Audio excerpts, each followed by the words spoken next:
Frito, frito, tacu, tacu.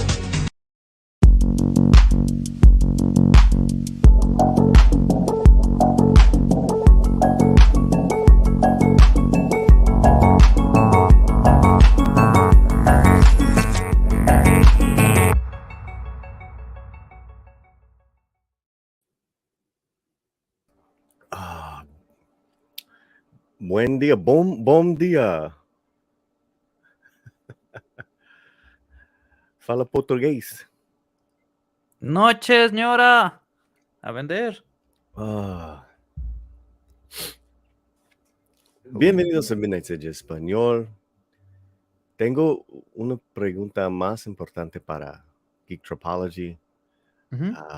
Ahora tienes su tanga de Namor. Namor. Porque Mexican Iron Man, él tiene un exclusivo vestido de Namor. Tanguita. Tanguita verde. Tanguita verde. Yeah, there's a comic. I don't remember the exact date, but it's one of the swimsuit specials from Marvel, where Namor actually appears on a really, really tight tanga with jewels. I mean it. That's something that happened, and that happened in the 90s. They had the swimsuit special, so you will see Rogue in a bikini, really sexy and everything, and Namor is just chilling there, showing the family jewels. Because As why he not? should. As he should. Imperious Rex. Not I'm a clown Mex. Ooh. We like that, huh? Yeah. Imperious Rex. Or Payaso Mex. Because right now he's a payaso. Speaking of payasos. Perfecto. No ves lo que estoy haciendo ahorita. Pero Pablo entenderá qué gesto estoy haciendo. Yo entiendo Diego, también. mantén las manos abajo. Los dedos también. Diego, ¿tiene su ropa de Namor? No hablemos de Namor, por favor, porque estoy a punto de estrangular a Namor. Pero la tanguita verde. No. Muy No. sexy. Muy sexy. Who would look sexier? Diego, Geektripology, or Mexican Iron Man in green short shorts? The answer is neither. Don Ramon. The answer is always Don Ramon. Yeah, did you see that Don Ramon Namor that they did in the? Yes, I have it. Nerdrotic shared it. That was perfect. I actually was thinking about if there's somebody that can just perfect it, so I can print it and put it on my wall. Yeah. I will really do it just to troll around for the next couple of months. I will have that on my wall on every single video because it's perfect. Wait, I have it. I swear I have it around here. Why do I download so many stuff? Don't ask me. Ask yourself that question. Bueno, tenemos cosas de HBOMax, Keanu Reeves, y Quentin Tarantino. Which one would you like to start off with, Diego? Geektripology. Ok, voy a solo decir... Quentin Tarantino tenía razón. Gonzalo Bergali. Remember, the 5th of November. Can I? Hazlo. Remember the 5th of November. The gunpowder treason and plot. I know no reason why the gunpowder treason should ever be forgot. What is that from? It's actually an historical song about the Guy Fawkes rebellion, but Yes, it yes. was on B for Vendetta, and that version specifically is the one from B for Vendetta, because on the actual English song is "I see no reason why the gunpowder treason should ever be forgot," and the B for Vendetta is "I know of no reason." So there are some differences, but I think I prefer the B for Vendetta one better. So yep, and there you Yeah. go. Some explanation on, how's the tale, right? That basically Guy Fawkes and his companions try to blow the parliament to kill the king. But you know why they wanted This to is do that, right? this is in France, right? Taxes.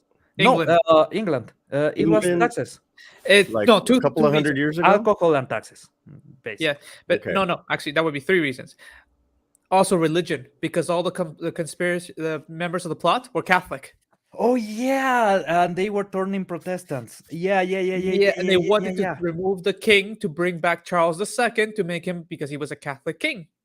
Yeah, but also there was some taxation on alcohol, and they were fighting that too. It was a That was really the stupid Irish. thing. So yeah, basically they got tons of gunpowder on a tunnel underneath the parliament, and they were waiting for the king to be there so they could blow the whole thing up. Yeah. Fun story.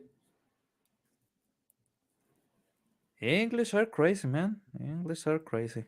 Uh-huh. Mm. But now, talking about Uh, crazy people, Tenemos colonizer Jesus. Jeebus. that was not the timing I wanted, but well. Colonizer. I would, with that suit, it's more like Quaker Jeebus. Oh, on Cyberpunk, there's this brand, random products on Cyberpunk. One is Machistador, mix of machismo and conquistador. That should really exist. Yeah. Pero bueno. Okay, Polly, do we share the news? What Quentin Tarantino said? Damas y caballeros, les presento las palabras infinitas de Quentin Tarantino. Quentin Tarantino says Marvel directors are hired hands, so he won't join the MCU. I'm not looking for a job, says Quentin Tarantino. This is Variety on November 4th. Yeah. Oh, there you go. Uh-huh. He's right. Sí. He's really right. Uh-huh. Let me read a couple of paragraphs here. Quentin Tarantino flirted for a period of time while directing a Star Trek movie, but that doesn't mean he'd ever take the leap into the Marvel Cinematic Universe. The filmmaker, who's currently making the press rounds to support his new book, Cinema Speculation, told the Los Angeles Times that directors in the MCU are simply hired hands, and he has no time to assume such a role.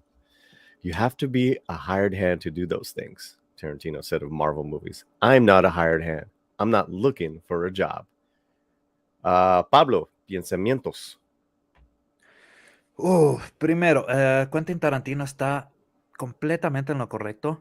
Las personas que trabajan para Marvel ni siquiera realmente dirigen, y Quentin Tarantino no es la clase de persona que vaya a ceder esa clase de poder, no es la clase de persona que vaya a entregar su creatividad a cambio de algo de dinero. Él más bien trataría de que su creatividad prevalezca, incluso si es que hay la posibilidad de que la película no genere tanto dinero.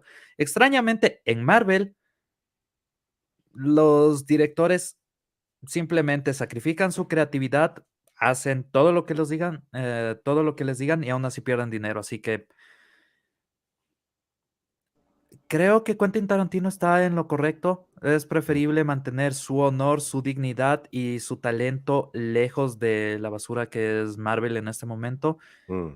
Y simplemente ir por el rumbo que él quiera. Es un director más que conocido, es un director con muchísimo éxito. No tiene por qué venderse a Marvel. Marvel es lo peor en tu carrera como director, lo peor que puedes hacer. Sabes que nunca vas a tener la posibilidad de dirigir realmente. El 90% de la película ya está planificada en el momento en el que tú llegas a trabajar ahí.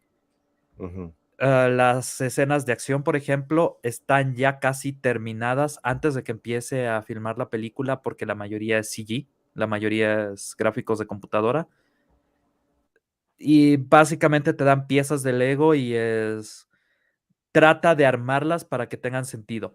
Y si es que no lo haces, no te preocupes porque tenemos un equipo de gente que lo va a hacer por ti. Necesitamos que pongas tu nombre y sacrifiques tu integridad, nada más. Lo cual es un verdadero desperdicio. Diego, first thoughts.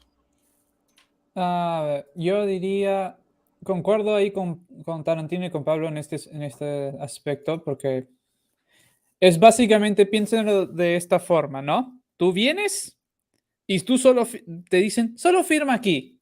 No tienes que leer el contrato, no tienes que hacer nada, solo firma aquí, serás la cara. Y nada más, es eso. Básicamente todos los directores ahora vienen para, como nos decimos en Perú, hacer finta. De verdad no vienen a hacer cine, no vienen a hacer una película, sino vienen a poner su cara como decir, eres el director de esta película. Punto. Let's read on. In Cinema Speculation, Tarantino writes that today's filmmakers can't wait for the day superhero movies fall out of favor in the same way the 1960s directors rejoiced with popularity for studio musicals waned. The director told the LA Times that such comments are snarky little asides out of the corner of my mouth. That's interesting because what came out of the 60s was the greatest generation of filmmakers for a time, but ultimately you could trace their legacy to this very problem. Spielberg, Lucas, right? Because they did things so out of the box, especially coming out of the 60s with all that. I think they're single-handedly responsible for the the big action movies, and now with this happening, and yeah, so those are my thoughts right there. You guys have any thoughts on this one paragraph? You want me to move on, read on? I have something, but... Ok, esa es la situación. Mm-hmm. Todos quieren tener ese punto en el que las películas de superhéroes desaparezcan del cine. Sí. ¿Es algo que va a pasar? No. Porque las películas de superhéroe no son simplemente un género. Superhéroes no es un género. Las películas pueden ser de absolutamente cualquier género, pueden ser comedia, pueden ser horror, pueden ser drama, pueden ser espionaje y pueden contener superhéroes. El problema real es que no saben cómo hacer que las cosas fluyan. Entonces, últimamente hemos estado estancados en una fórmula demasiado específica donde hay ciertas escenas que tienen que pasar justamente por la manera en la que se desarrolla, todo está prehecho, todo está prefabricado. Entonces, todas las películas se sienten exactamente igual. Antes de que esto pasara, teníamos una diversidad bastante interesante en películas de superhéroes, teníamos muchísimos géneros. Tuvimos Blade, que era un poco acción, un poco terror, técnicamente hablando. Teníamos Capitán América, Winter Soldier, que es más una película de espionaje que una película de simplemente superhéroes. Teníamos otras películas que son un poco más románticas. De repente todo se volvió simplemente algo idéntico Y con la muerte de la creatividad también murió muchísimo el interés de las personas creativas en trabajar en eso. Además de eso, al mismo tiempo pasa algo completamente ridículo, que es la inflación en el costo de las películas. Las películas de superhéroes cuestan muchísimo, cuestan demasiado para hacer. Una película normal podría sacarla en unos $50 millones. Una película de superhéroes, por la cantidad de efectos, por la necesidad que tienes de la gran batalla, del gran momento, en promedio es $200 a $300 millones. Entonces, si vamos a hablar de competitividad, las películas de superhéroes, que son el nicho con mayor alcance en este momento, cuestan demasiado a los estudios, quitan la creatividad a los directores, la creatividad a los guionistas y están empezando a dañar el mercado. Entonces, sí, hay demasiada gente dentro de Hollywood que simplemente quiere que esto desaparezca. Y tienen razón. All right. The analogy works because it's a similar chokehold Tarantino said about superhero movies dominating the industry these days in the same way musicals did in the past. While Tarantino refuses to become a hired hand for studio, he also might not want to direct a Marvel movie because Hollywood rarely produces big budget movies that are of his type of film. Of course, I like Star Wars. What's not to like? Tarantino said, but I remember and this is not a but in a negative way, but in a good way. The movie completely carried me along, and I was just rocking and rolling along with these characters. When the lights came on, I felt like $1 million. And I looked around and I had this moment of recognition, thinking, wow, what a time at the movies. Now, this is not necessarily my favorite exact type of film, Tarantino continued. At the end of the day, I'm more of a Close Encounters of the Third Kind guy, just the bigger idea and Spielberg getting out to make an epic for regular people, not just cinephiles. Few films had the kind of climax that Close Encounters had. It blew audiences away. Tarantino's speculation cinema is now available for purchase. Diego.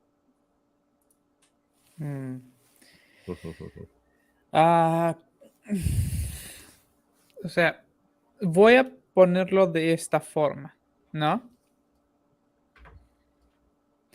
Como que hay una parte de sus comentarios que considerando lo que él está diciendo ahorita, me sobó un poco mal. No sé si ustedes, donde medio dices, tratando de decir como que a la gente, así diciendo, sí, este no es mi tipo de película, como que un poco tratando de excusarse ahí, ¿ya? Pero la realidad del asunto es de que,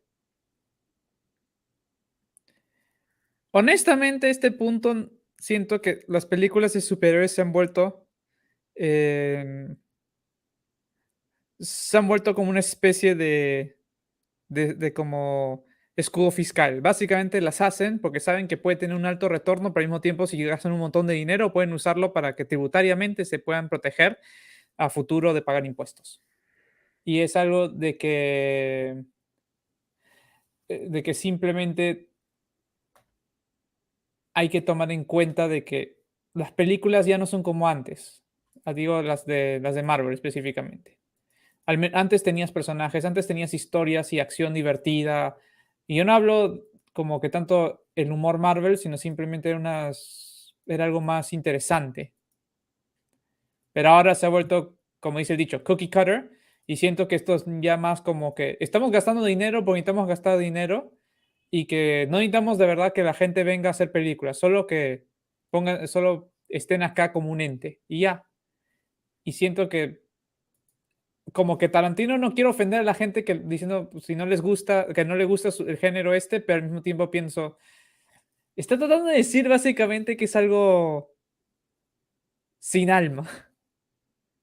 No sé si me hago entender. Sí, es algo demasiado trivial. Ajá. Entonces ahí es donde se complica mucho, creo yo, la situación. Porque también, no importa si Tarantino dice nunca voy a hacerlo y su nombre enorme y que Disney le debe arder que diga esto públicamente. Todos siendo honestos, a menos que sea en una marca como Miramax, que era de Disney, Tarantino nunca trabajaría con Disney. Estoy en desacuerdo en eso. Creo que Tarantino en un punto hubiese trabajado con Disney, pero hubiese sido en la época de los años 2000 más o menos, donde si le hubiesen dado acceso a hacer un cuento de hadas en su estilo, él hubiese hecho una de las mejores películas de su carrera simplemente por diversión. Pero esa es la cuestión. Tarantino está demasiado enfocado en su diversión personal y eso es lo que hace que sea un buen director. Él entiende el disfrute de hacer una película, él entiende el disfrute de ver una película. Entonces trata de combinar las dos. Películas como Kill Bill son un homenaje a otras películas, pero a la vez es él teniendo diversión. Incluso puedes ver sus fetiches en el momento en el que Uma Thurman muestra sus pies. Eso es algo que no han aprovechado de Tarantino. Él disfruta hacer las películas, él disfruta las películas en todo sentido. Entonces, si le hubiesen dado acceso a un cuento de hadas o si le hubiesen dado acceso a algo fuera de lo normal, él hubiese saltado a la oportunidad, pero no es el caso. En el Disney de ahora, en el Disney hipercomercial, súper esterilizado y centrado en el ESG, Tarantino no podría hacer nada. Incluso si es que él quisiera, no le darían oportunidad. Ujú. Ok. Sí veo lo que dices. So I think Tarantino is going to be the Elon Musk of filmmakers.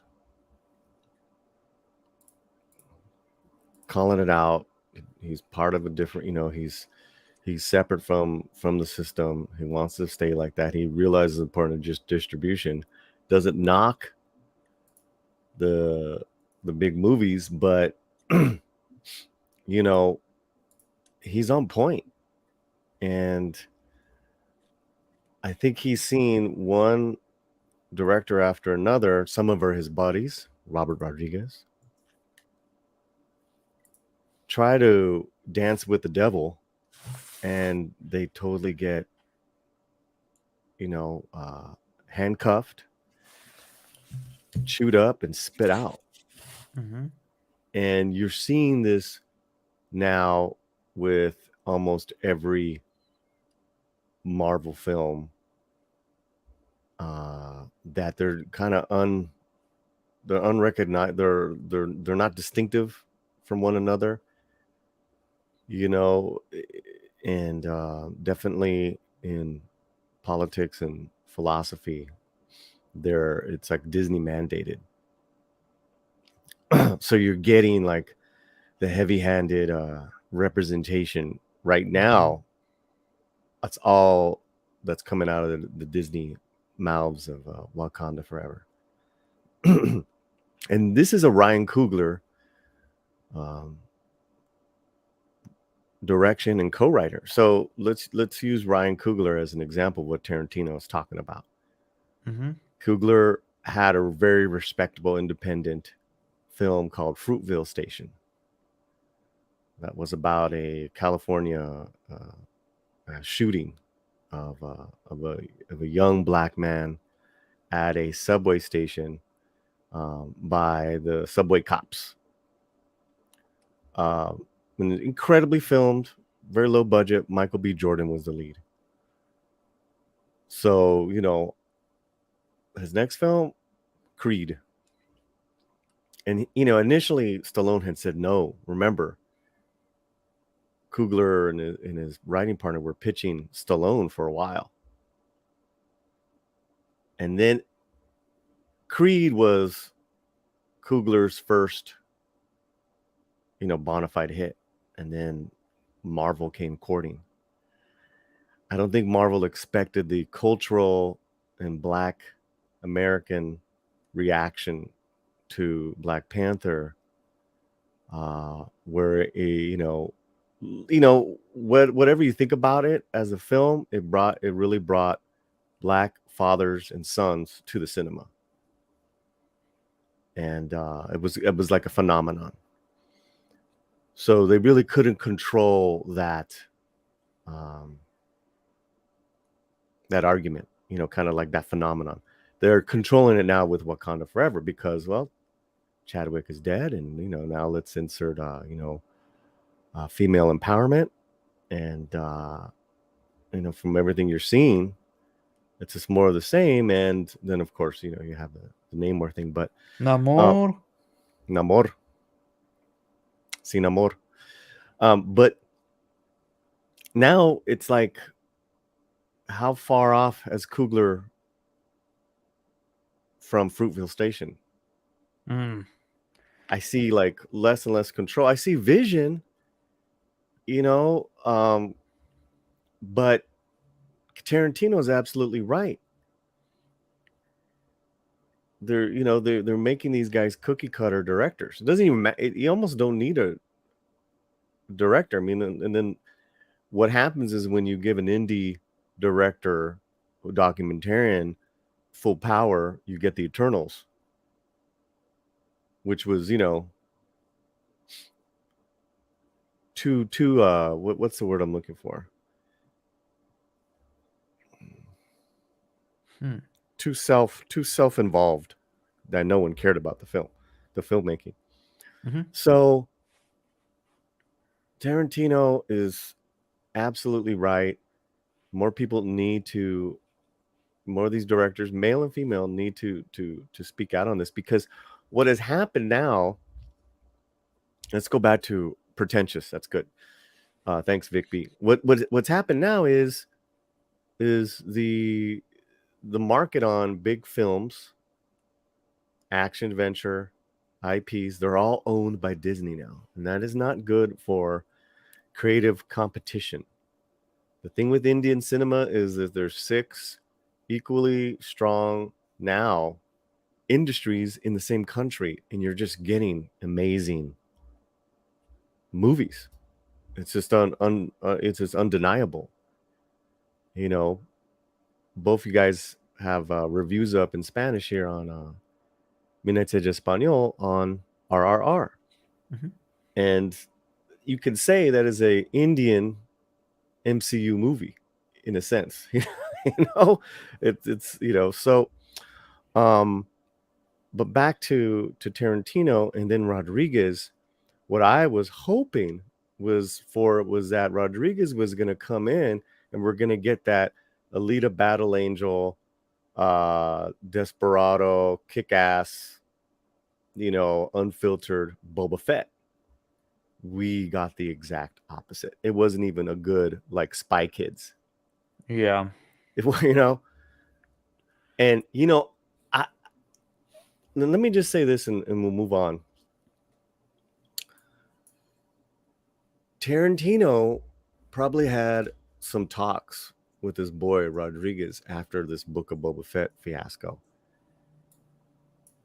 Because if you remember, up until episode 2, Rodriguez was tweeting about the show almost daily.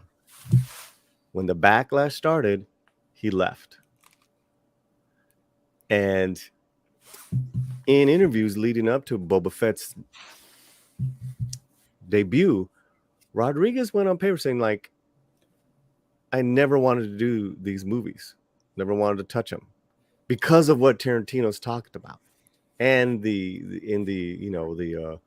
intense fandom. He wasn't putting anyone down, but he was just saying, like, but one of the main reasons he did it was to dance with the devil, Disney, so him and Cameron could make an Alita 2. We haven't heard anything. Yeah, right? I think, he got played on that, and that's something that I have been thinking a lot out of late. Basically, Rodriguez sacrificed his career at this point for nothing. Because after Boba Fett, there's not many people that actually have that much goodwill for him. They see him more as the Spy Kids movies director than the El Mariachi director. People no longer recognize him as somebody that is really talented and can really do something crazy, but just as a kiddie show, kiddie movie kind of director. Well, But yeah. yeah, Mhm. the price of that was having Alita. On Alita, he could go crazy and do something really, really spectacular. Mhm. But if that never happens, if he don't get that moment where he can shine again, I'm afraid his shine will just disappear because Mhm. the industry is not as forgiving and the public is not as forgiving as used to be. But see, No. I don't think you're wrong. But I'm gonna interrupt. Mm, You're right. But that's why I think Tarantino's speaking out on this. yes. Because even in that same page, if you see the other headline about the Russo brothers, then Edgar Wright, all these directors will not work with MCU Marvel anymore. They will not work. The word is out. So I think as the tides turn, Rodriguez is always going to be Rodriguez. He'll be, even if he goes back and does low budget shit for a while. If it was just him, I would say you're 100% right. But I see a lot of directors revolting as well against MCU and really sympathizing. I think this is Tarantino in a way also sympathizing and backing up his boy Rodriguez. Yeah, I'm Um, shaking the boat. Let's be honest. He also wants to make a change on the industry, and right now mhm. the only way is to actually making people go against Marvel, go against Disney, because that's the dominant force. Well, you But got to go it won't against be. Disney. Yeah, Yeah. absolutely. And it's so important, guys, and to anytime you see or hear about independent things being done out of the box, go and support it, go watch it. But let us know your comments, let me know what you think, and uh thanks so much. Diego, tenemos we have a lot of comments. What do you want to bring up? A ver, primero, ignoren el superchat. Adivinaré, están pagando por decirte chulo. Hola, papi chulo Diego. LOL. Wee. Pegasus Kroniki for $1.99. Muchísimas gracias. Why would we ignore this? Why would we ignore this? Gracias, Pegasus. We need the Nacho song for What those can you? clips. Oh wait. Okay. You know what? Let me go work on that. I'll be right back. Okay. Pull up comments, Diego. Ya. Acá hay uno interesante. Victoria Alonso needs to step back and let the creators do their thing. That's one of the issues. Is not only Victoria Alonso, is the system itself on how Marvel is working right now. They cannot legally allow the directors to do directorial work. Why? Because that will be a risk, and they have something different. What they are offering on the business side is that they have this artificial intelligence, data driven, enhanced movie making system. So what all that jargon means is they put numbers into a computer, they add ESG markers, and the computer basically barbs a movie. And then they get a director to attach the name, but the director does nothing, absolutely nothing. And obviously the movie is bad because of that.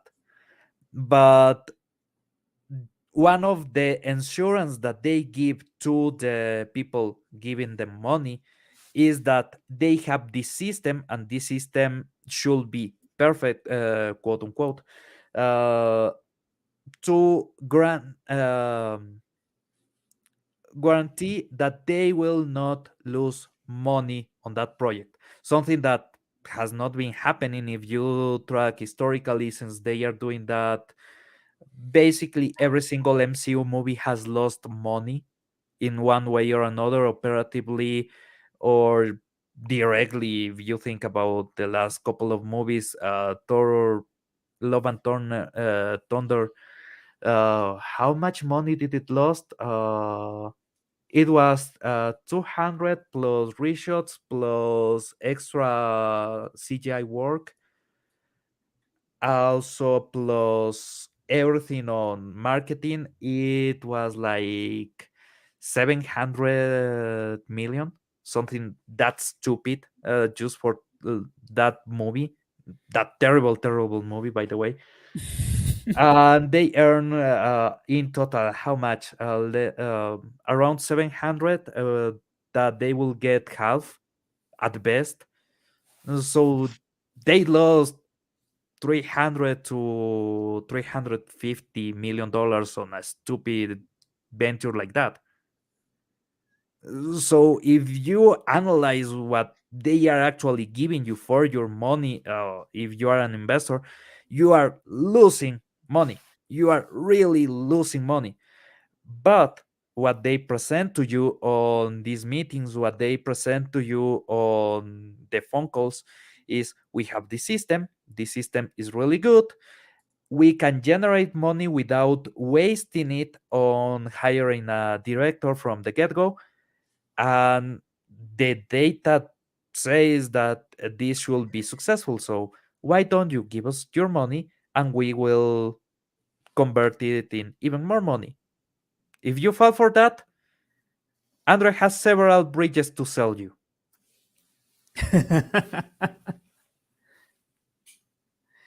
The bridge god. But yeah, it's that, and also this. James Gunn understands that comics are made by a group of people, not a singular vision. You know, James Gunn has something different.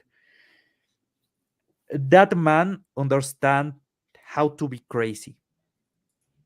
And there's a method to madness. There's a way to actually be really stupid fun and at the same time being relatable.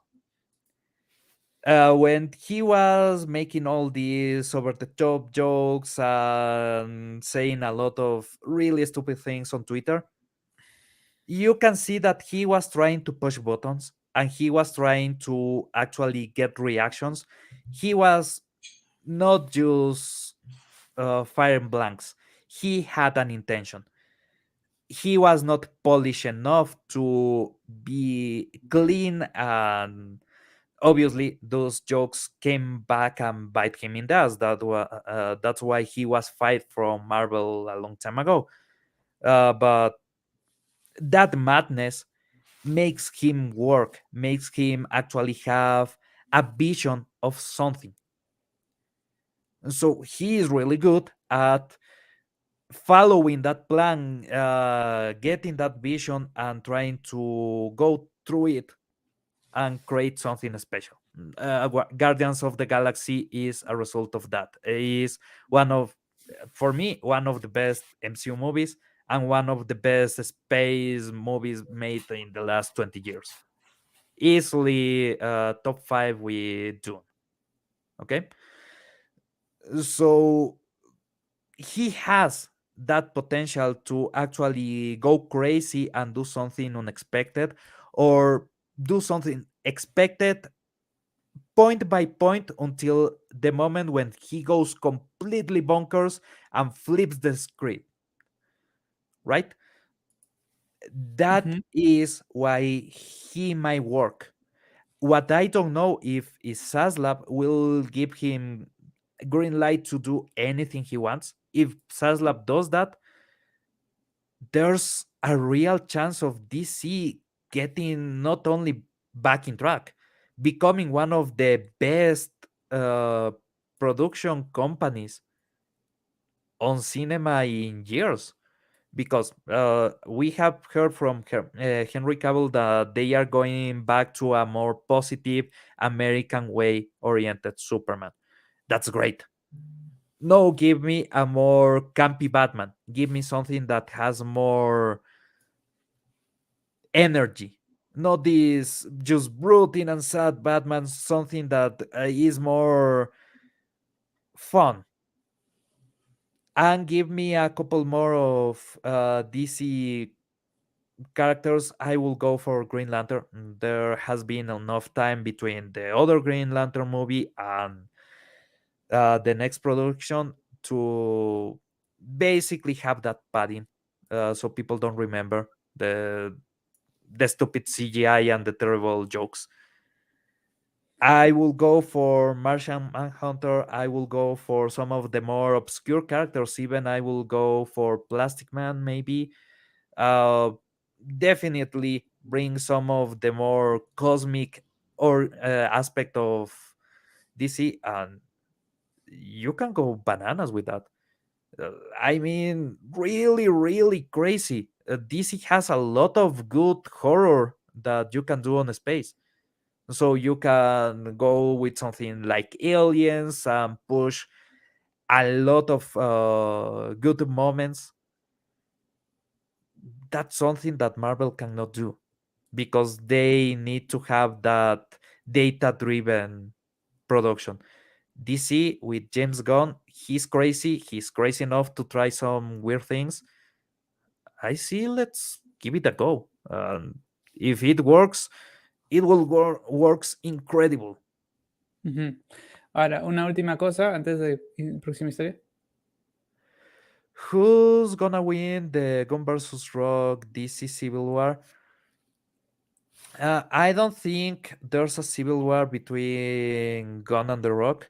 Rather, The Rock has been pushing to change DC in a lot of ways that I think James Gunn will actually be up for. His production company has been trying to make Cavill back as Superman and as a more bright Superman for a long time. He wanted that so he will square off with Superman on Black Adam movie that may happen. Know that we know that Cavill is back and he appeared on a Black Adam movie. A fight between him and Cavill is quite possible. I will say almost guarantee. I wanna He's see that. working to make things be better, and I think Gunn will benefit from that. So he actually will get with The Rock better than most directors or most studio directors would with any other person, because The Rock wants to make DC. He wants to have a really cool DC so he can play in that sandbox. Ujú. Okay. No, it was Hamada and Toby Emmerich. Obviously that how is her? Is not Amy Pascal. Is the other ugly witch? Um, Anne Sarnoff. Anne Sarnoff, Toby Emmerich, and Walter Hamada were the ones that were stopping anything to actually be made with Cavill and with the Rock Johnson. Why? Because they thought they were too male and too masculine to be on the screen. So basically, The Rock used a lot of pressure from other sources to make his movie happen, and Hamada was just not into that. He didn't want Cavill to be part of it. He actually vetoed that idea from the get go. The Rock tried to make it happen, and if you see one of the last interviews that The Rock had, he's actually enjoying himself, saying that that people is no longer on DC. We have clean house. We have competent people now. So he hated them because they were stopping a lot of cool stuff from happening on that side. So if you want to blame somebody from all the bad, stupid things that has been happening, Mm-hmm. I will say that that was more Toby Emmerich, Walter Hamada, and Sarsno. Really quick, Muchísimas gracias, Pegasus. This is for you. Nacho, Nacho, Nacho, Beer Nacho. Nacho, Nacho, Nacho, Nacho, Nacho, Nacho, Beer Nacho. Vive el Nacho, indeed. Iba el Nacho. Hard at work. Para ustedes. Nacho, Nacho, Nacho, Nacho, Nacho. Bueno, ¿qué más, Diego? Ok, tenemos dos caminos por ir. ¿Quieren ir por el camino denso y financiero o quieren ir por el camino más gracioso? Why not both? Un Ok. camino, un mujer, dos caminos, un mujer. Esa Vamos con novela dolor. terminó terriblemente mal. Sí. Sí, como lo leen, gente. HBO Max price increase in 2023 is an opportunity for Warner Bros. Discovery streaming chief says. Pablo, ¿quieres decir te lo dije?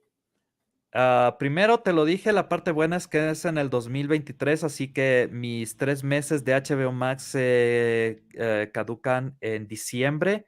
Creo que es el 21 de diciembre o algo así. Tengo que poner un recordatorio para contratar el año completo a menor precio y decirles, ¡ja! Suckers. Ok. Y después de eso, lo negativo. Estuve tratando de encontrar negatividad en esto. La verdad es que si somos honestos de la manera en la que se está moviendo el dólar en este momento, de la manera en la que se está moviendo el euro, el yen, la libra esterlina, la caída económica global es mucho más acelerada de lo que se esperaba. La subida no es tan drástica. Y los mercados en los que van a subir primero son mercados que ya han tenido un cambio económico lo suficientemente grande como para que esto no sea tan notable. Yo diría que están haciendo las cosas bien.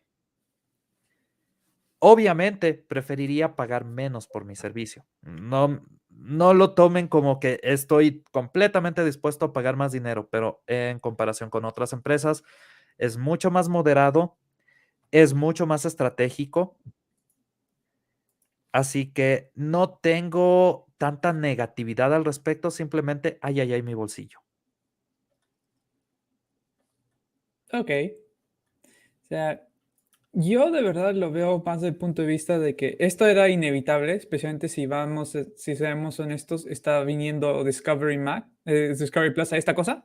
Lo dije como hace 1 mes y medio cuando hablamos del tema de YouTube. Sí. Sí, por eso yo también estaba de acuerdo ahí, pero digo, era más como, ya viene.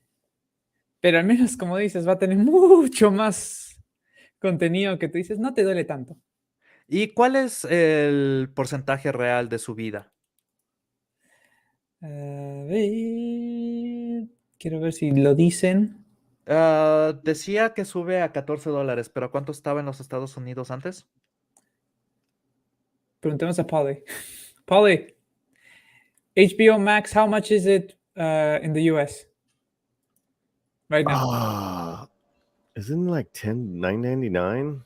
Let me see how much I pay for it. Hold on. Okay, and it's going to 14, right? So basically a 50% increase. If you trust Biden economics, the inflation rate has been 10%, but if you follow your bank account, it should be around 45 to 50%. So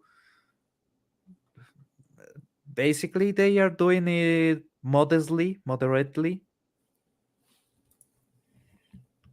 Basically, they're having a very cautious strategy, price hike. Ok, los que estamos en Latinoamérica seguramente hemos visto todo el tiempo que los gobiernos nos van a decir, la inflación es de un 2%.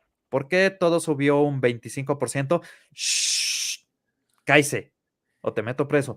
Ya, en los Estados Unidos está pasando lo mismo con Biden Economics.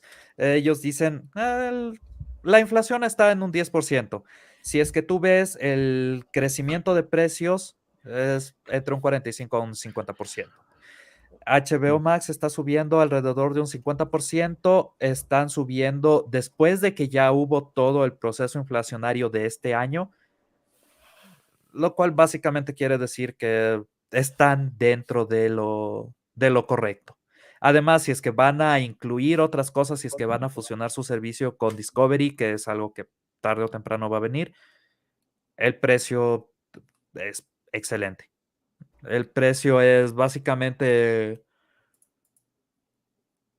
lo que saldría si es que unes a los dos servicios sin subir inflación. Así que funciona, está perfectamente bien. En esta economía, si es que estuviésemos en una economía más estable donde la inflación realmente es de un 10%, eh, sería una estupidez total. Pero estamos en una de las peores economías que ha habido en los últimos 200 años, así que, hey, positivo. Sí. Pero ya, vamos a pasar al modo denso, porque esta es la parte donde corresponde a mí. Ok, siendo completamente honestos, esta alza de precios tenía una justificación, no importa dónde lo vieras, ok. Primero, tenemos que verlo desde el punto de vista de estructura de costo, ¿no?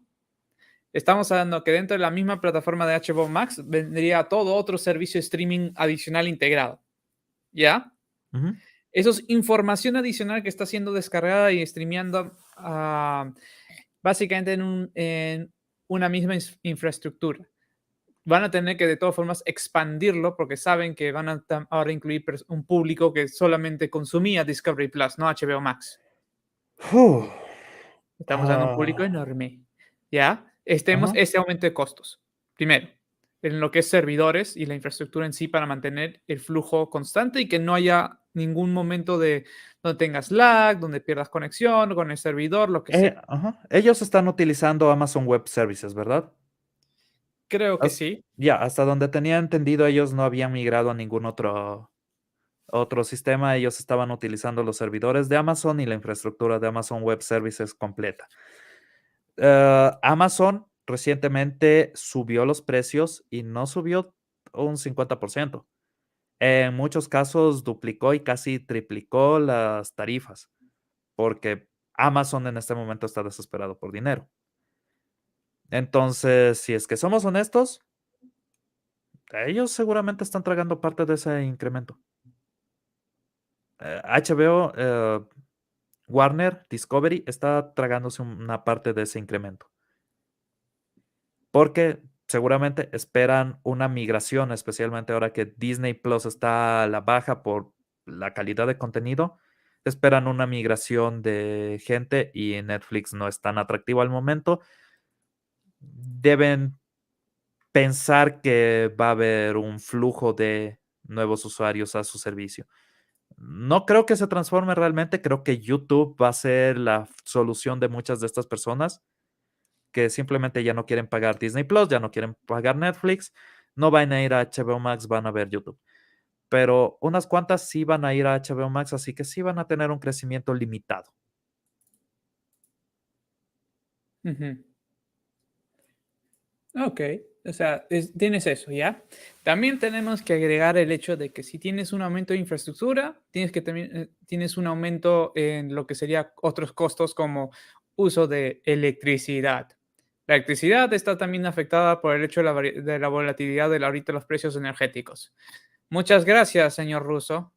Sí, pero eso No, de hecho no, no. está ya contemplado en Amazon Web Services. Nada Eso más, no, es la pero de razón todas por la que formas, no, pero subieron. tú crees, pero por eso, pero digo, es todo parte de Oh, una estructura. trabajo en oficina y demás, pero no sé hasta qué punto eso influencia tanto. En la parte en la que yo creería que influenciaría sería más bien en subida de precios de eh, energía en servidores, pero no son sus servidores. Los servidores que Ujú. ellos tienen son súper limitados. En cambio, los de Amazon No, consumen una pero cantidad estúpida de energía. por eso, pero por eso. ¿Tú crees que Amazon comería ese gasto? No, No, por eso le lo subieron pondría el el gasto, eso te lo digo, pondría el cliente. en algunos de los planes subieron al doble y en otros al triple. Y Sí, estamos hablando de planes empresariales, planes que ninguna de las personas aquí presentes podría en su vida pagar. Estos son servidores que pueden manejar inteligencia artificial avanzada, que cuestan millones de dólares al año y Amazon no te va a regalar un centavo al respecto. Cada kilowatt que estén utilizando ahora, te van a cobrar un extra. Eso es Amazon. Como, mi hijo, ¿quieres esto? Paga, mija. Te traje una galleta, dame tu riñón. Esencialmente.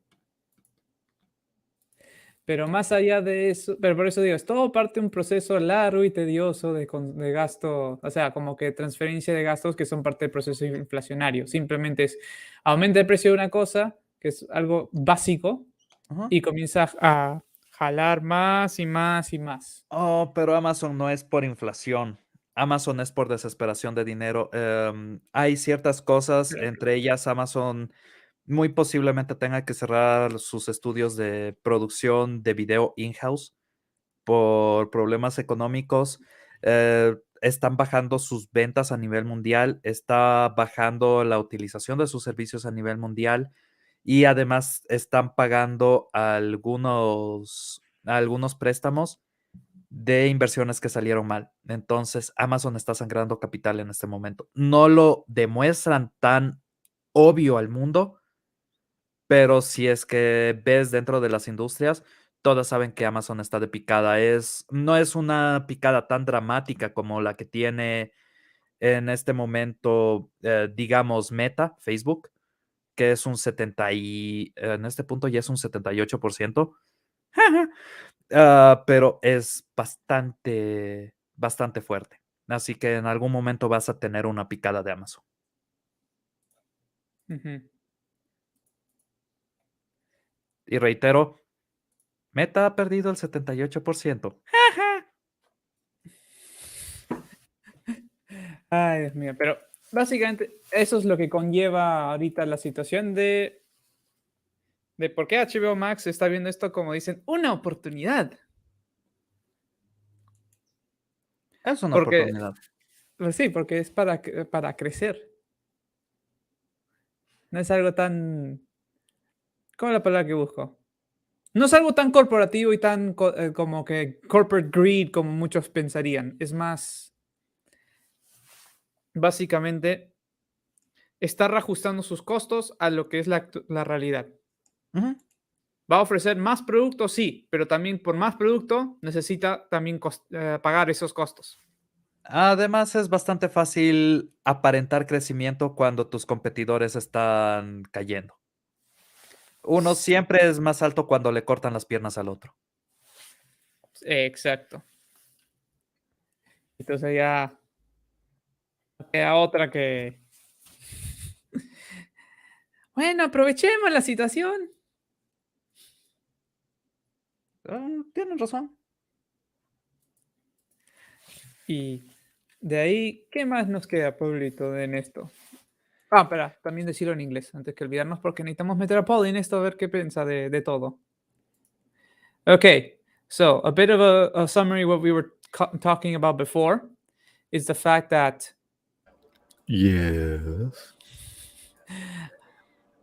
we were essentially mentioning the fact that this high price is not a very would not be unheard of, and it is within the norm. Okay,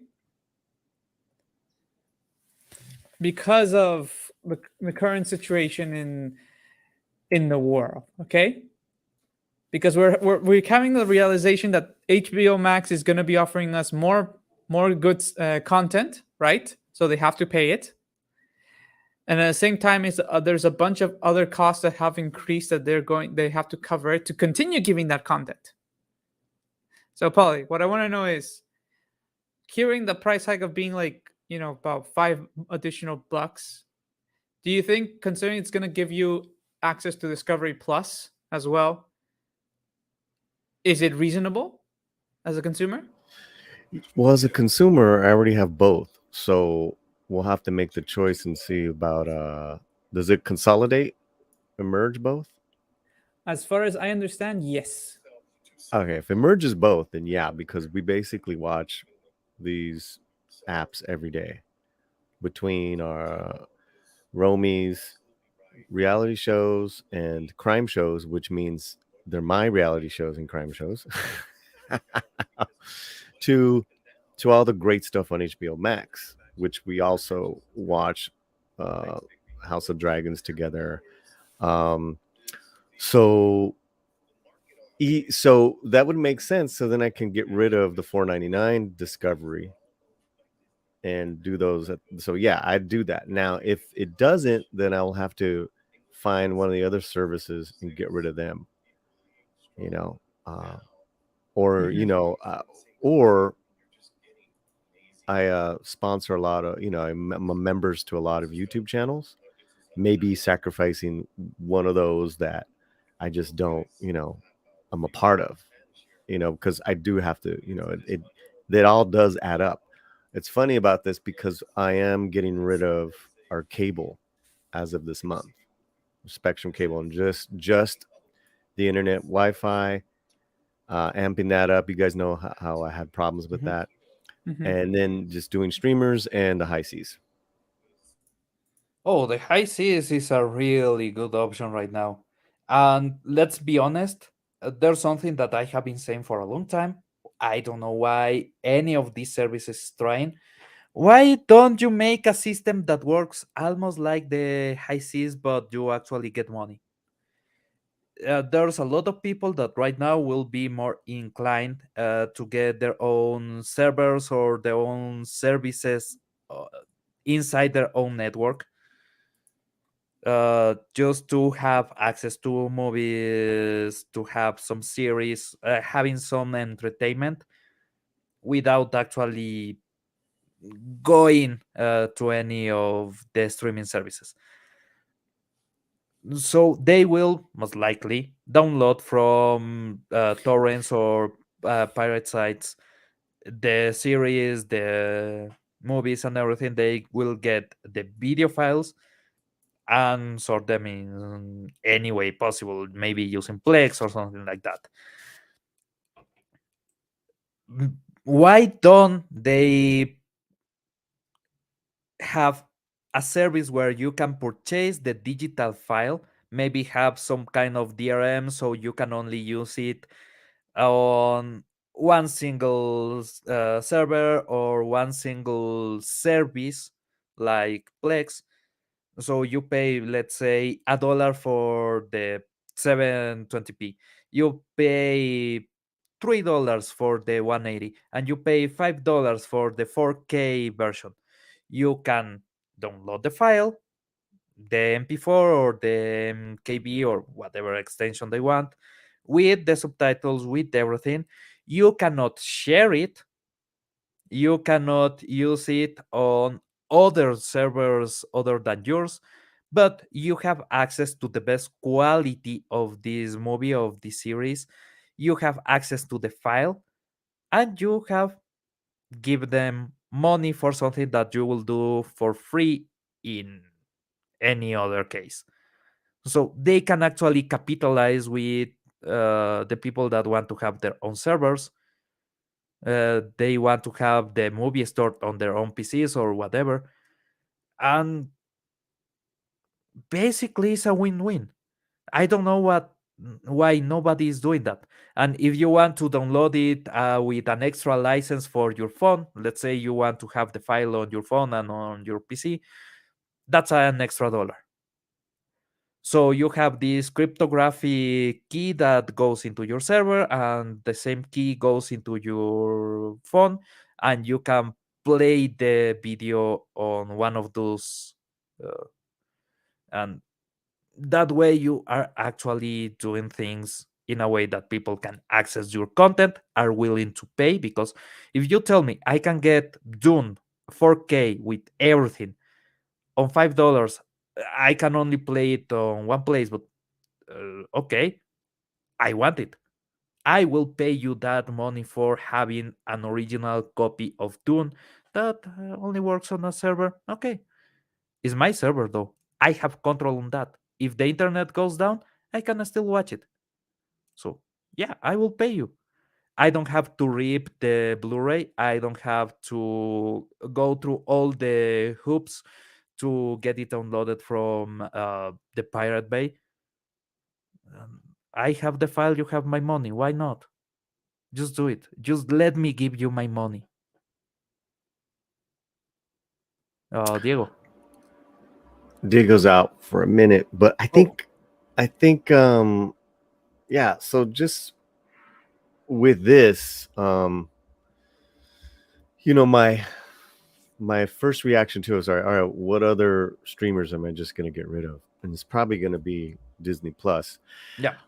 Also, too, we just got through our not Verizon, T-Mobile accounts. I have my 2 phone numbers on the T-Mobile, mine and my girlfriend's, and on our level, we had been getting Netflix, which was fine, and now they've added Apple TV, Apple Plus. So now I have 2 streamers and my 2 phones at $30 a month.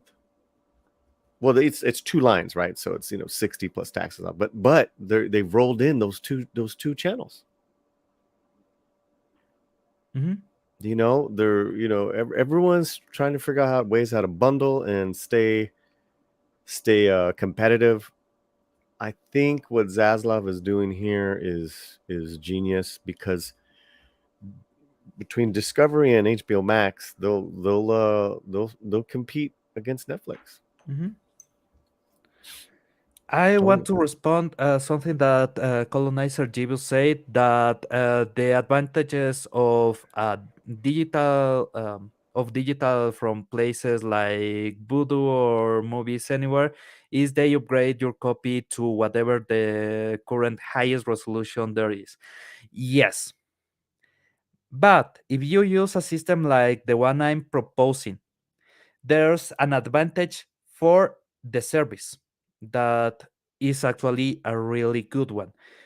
Once you have downloaded the file, there's no other transactions on bandwidth. So the other side, the service, is no longer paying for you to have access to. They are not paying electric energy, so you can get the movie whenever you want because you already have it on local.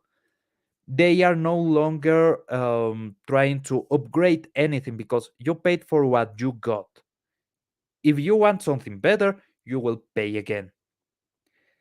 And you are not paying for the bandwidth to actually stream the movie. So it works on their benefit in the long run in a way that they will never get in streaming, because streaming you need to have the movie ready, you have to have the bandwidth, and if there's a transaction, if the movie is requested from your server, you actually need to get that movie to the other place. So you have to use everything that you are paying for and some extra.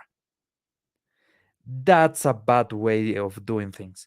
If you can give somebody the access to your content without you having to spend a single penny, that's perfect. Other ways are wasteful. Streaming is wasteful from a technical standpoint.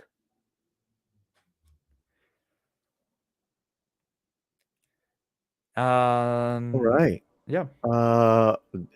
Diego, regresa. Ya revolví. Órale. ¿De qué me perdí? Para ver si debo agregar algo.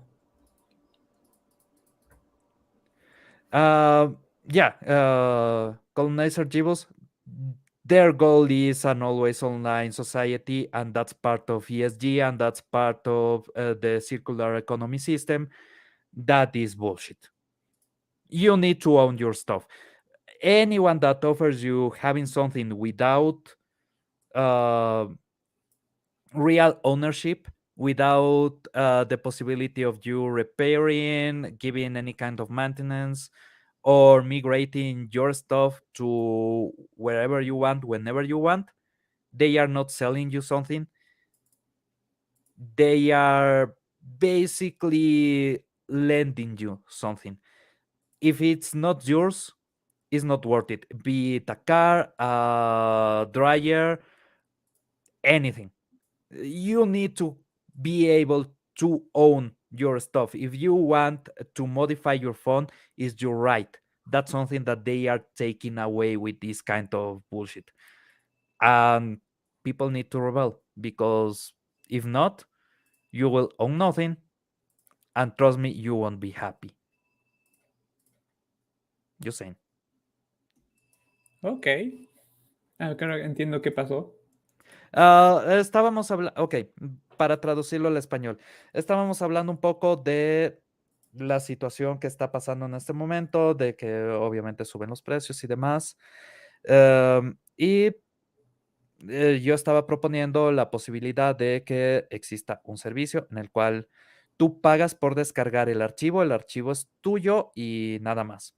Entonces, bueno, en todo esto vino el concepto de que lo que están buscando muchos de estos servicios, ¿por qué no te venden las cosas y no te alquilan las cosas? Es porque quieren una sociedad completamente online, lo cual es completamente cierto. Simplemente mira lo que están diciendo estas empresas y es correcto. Quieren una sociedad online donde tú tengas un pago continuo y no un pago de una sola vez. El problema de esto es que tú ya no tienes derecho a modificar, reparar o hacer cualquier cosa con tus cosas porque no son tuyas. Están bajo un sistema de arriendo que te quita el derecho a mejorar o el derecho a incluso simplemente tener algo. La propiedad privada es algo sumamente importante, es algo sumamente necesario por muchas razones. Una de las principales es el hecho de que tu propiedad privada puede ser modificada y reparada por ti. Eso es un derecho inalienable. Cuando es algo que alquilas, pierdes ese derecho porque no es tuyo, es de la empresa. Entonces, es peligroso que todo se convierta en un servicio, que todo se convierta en algo de alquiler. Simplemente porque tú necesitas tener el derecho de controlar ciertas cosas. Y eso en tecnología es importante. Ujú. Ok, ya entendí todo.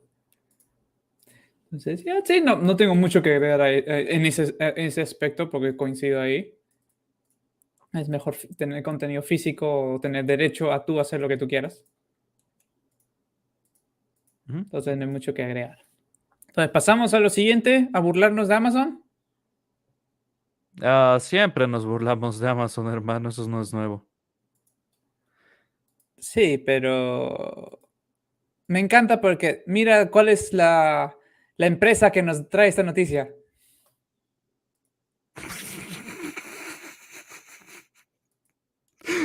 Si hasta Variety está hablando de estas cosas, Amazon cayó en picada.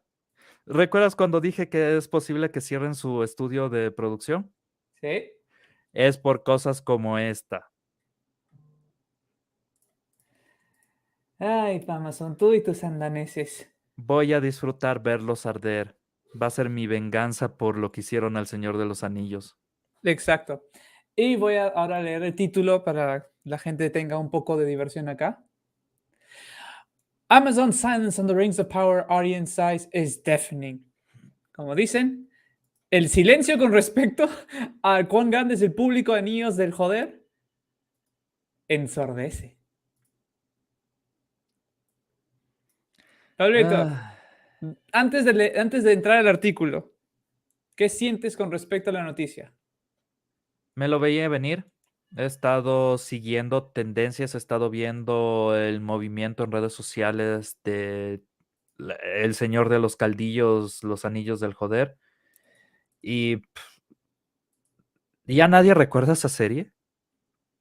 Y estoy hablando en serio, ya no hay absolutamente nada de bulla, ya no hay gente que la odia, ya no hay gente que está a favor. Básicamente murió,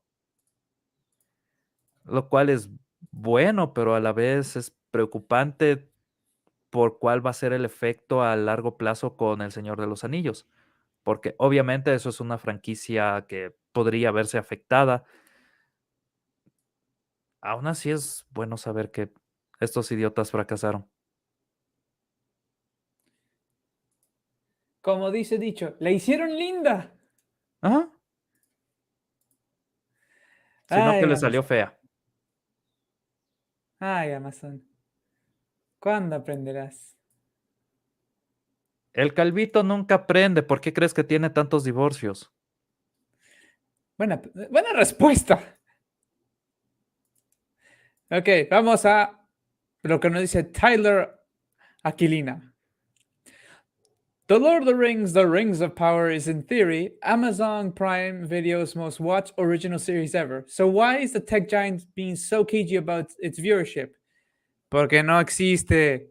In the course of the fantasy Por calvo. series' entire 6-week run, Amazon released just one figure quantifying its performance, claiming the first 2 episodes were streamed by 25 million global viewers in the first 24 hours of Sampled, not availability. stream, sampled. That's the huge difference. Sample is a couple of seconds. Actual viewership is over the 10 minutes Sí. in most of Ta the madre. services.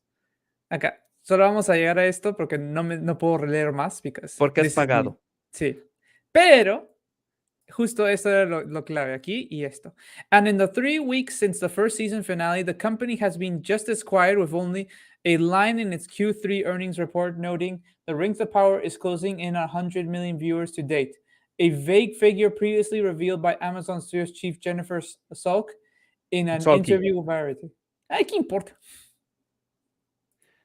I care because I hate her. I don't, because I hate her. I want her name to be infamous. I want every kid to laugh at her. Have you seen that episode on Doctor Who when the doctor basically tells a general, I want every kid on the universe to know the name of General Runaway, because you will run away. I want everybody to know Sulky, because I want everybody to laugh at her. That's it. Gracias por estar acá en la hora de Pablo y su momento de cólera. Pero ya, regresando al punto clave, esto era de esperarse. Ujú. No nos hagamos los locos. No nos hagamos los, no diré dignos, ¿ya? Pero era de esperarse de que esto iba a pasar. El silencio era ensordecedor.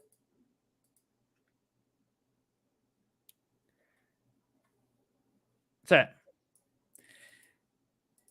Y hace a uno pensar seriamente, ¿por qué no decían nada? Porque de verdad, ahora que lo pienso, nunca reportaron más, ¿no? Ni un solo día. ¿Por qué lo harían? Exacto. Ujú. Era, ¿qué es la palabra que busco? No Hay, diré obvio, Ujú. pero sí era notorio. Hay algo bastante simple ahí. Si es que reportas el sampling, que de nuevo es solamente unos cuantos segundos, hay la posibilidad de que los inversionistas no se den cuenta de que están siendo estafados. Si es que reportas las cifras reales, vas a tener una demanda. Y no es juego. En el momento en el que Amazon cayó en picada tan drásticamente en la conciencia popular, existen inversionistas que tenían el derecho a demandar a Amazon por hacerles desperdiciar su dinero en la producción de esta serie. Hay consecuencias legales de saber que estás haciendo algo que va a perder dinero y hacer que gente invierta en ello. Entonces, incluso por razones legales, Amazon no puede decir lo que realmente pasó. Amazon tiene que tratar de forzar a que la siguiente temporada sea un éxito. Aunque sean siendo honestos, aún siendo generosos, es muy difícil. Es imposible, es totalmente imposible. pero hay consecuencias legales serias y hay consecuencias económicas serias si es que ellos admiten su derrota. Bienvenido al mundo de la política, es divertido. Pero siendo acá críticos en el sentido del análisis a detalle, ¿ok? Ujú. ¿Qué puede representar esto para Amazon en términos financieros reales y concretos? Ok, en esto perdieron $1,000 millones, más tienen prometidos otros $4,000 millones, y el contrato real es no por 5 temporadas, sino por 50 episodios. Así que en teoría podrían ser 6 temporadas y obviamente tienen en la parte contractual inflación y otras cosas. Así que posiblemente podría extenderse a los $8,000 millones pérdida total. ¿Ok? Ya. Nada, solamente quería decir que Amazon va a perder $8,000 millones por cojudos. Es divertido. Sí, lo estás disfrutando mucho. Muchísimo. Hermano, después de ver esa serie, me voy a reír en la cara del calvito cada vez que Salky salga y diga, vamos a hacer una serie inclusiva y moderna para las sensibilidades actuales y el calvito por atrás simplemente está, perdí más plata, ¿por qué perdí más? ¿Quién me dijo que contrate a esta babosa? Te lo mereces. Se lo merecen todos, pierdan dinero, disfruten.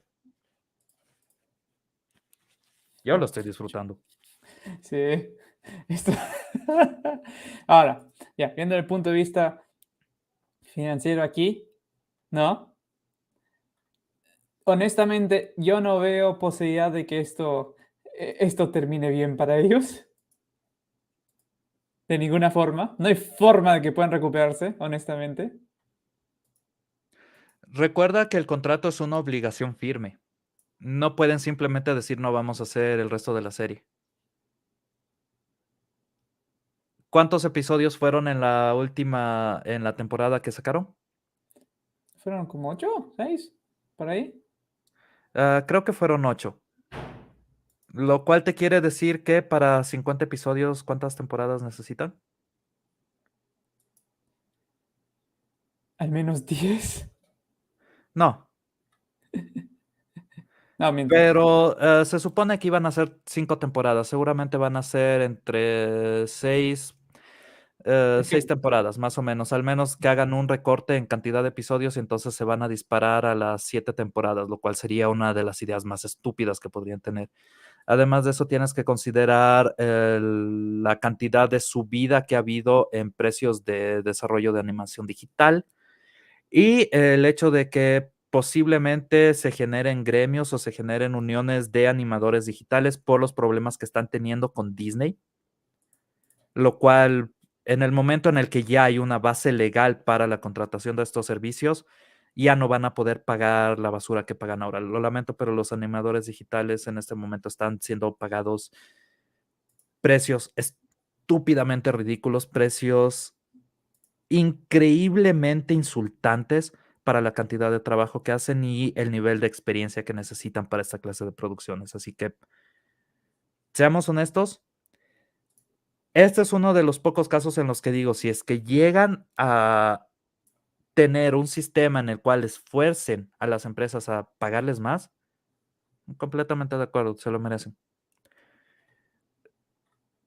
Si es que esto llega a pasar, si es que hay una huelga, por ejemplo, que he escuchado muchísimos rumores en animadores de una huelga de animadores, Hollywood está en problemas serios. Ahora todo es a través de animación digital. Así que van a tener que pagar como se debe. Esto va a ser una inflación gigantesca al presupuesto de producción de la serie porque la serie era 90% CGI. Ninguno de los fondos que tenías era real. Ninguna de las criaturas, hasta la ropa era CGI en muchos de los casos. ajá. Dios mío. Entonces, la cantidad de dinero que van a tener que pagar si es que realmente hay una organización de animadores que les fuerce a pagar trabajo justo, Amazon no va a poder con ese precio y me voy a reír todo el camino. Disney también es otra empresa que va a perder muchísimo con eso, porque eh, la razón por la que sabemos todos los problemas que está habiendo en la industria de la animación es por Disney, porque son unos negreros, mandan en la última semana de producción cambios que deberían mandar 6 meses antes, que están fuera de contrato y no pagan un centavo más.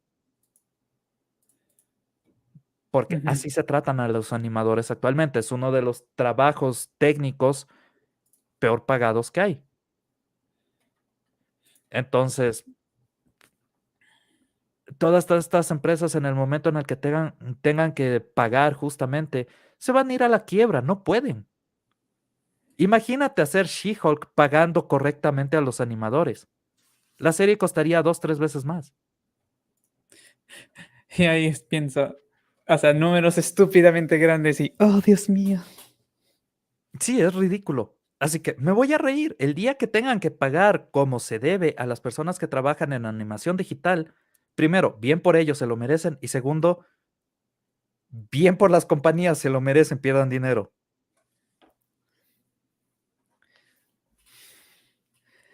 Ah, Dios mío. Pero ya, Paul, you there? Yes. Okay, quick question though. How do you feel in regards to the whole Amazon situation that they've been dead silent on their viewership after the first 2 episodes? How do I feel? Was it like it was a natural evolution of the situation? Like they would just shut up afterwards and they wouldn't report anything more after those 2 successful episodes, and then after that would be like, yeah, it's a very successful series, but for what reason?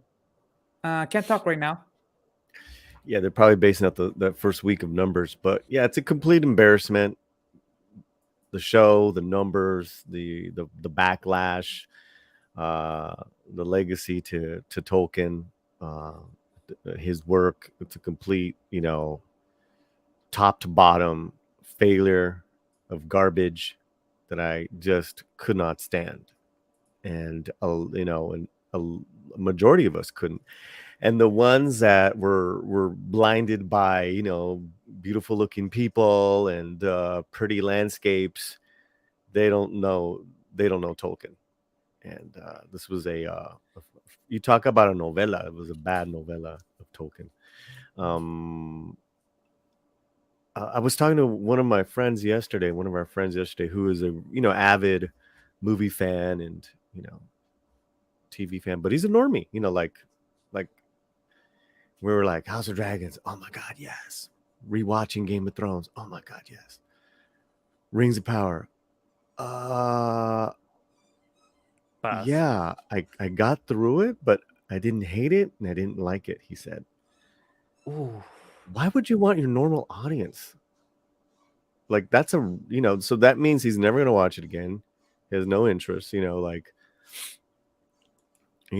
that guy loves pretty people and pretty pictures. You know what I'm saying? He's a gay guy, but he's got, he's an avid moviegoer and TV watcher. For him to say that,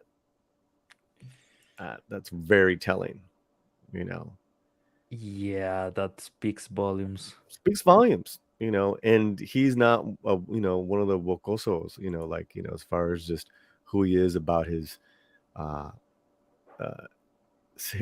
his sexuality. It's not he doesn't live. It's not on his, that's not forefront in him. He's a bit older too. So, he's a very eclectic person. He's refurbished cabins. He's, done all these incredible things, and for him to say that, I was like, wow, because we go and see, we're all gonna go do the Wakanda Forever, like the second showing. We go see movies together. The girlfriend, and it's my girlfriend's best friend. Who's become one of my good friends. And so yeah, that's You got to talk to those people that aren't in our circles. That how do what's your take on this? What's your take on that? Another one of our friends who happens to be gay, uh, lesbian, brown woman, very close to us. She was pissed off about He-Man last year. She thought it was bullshit. I mean, it's like, Yeah, it was bullshit. yeah, it's like, don't insult me. She wanted her sexy ¿cómo se llama? Tila? Tila, yeah. She was in love with Oh, Tila when yeah. she was little. That's the whole thing. That's the thing too, is that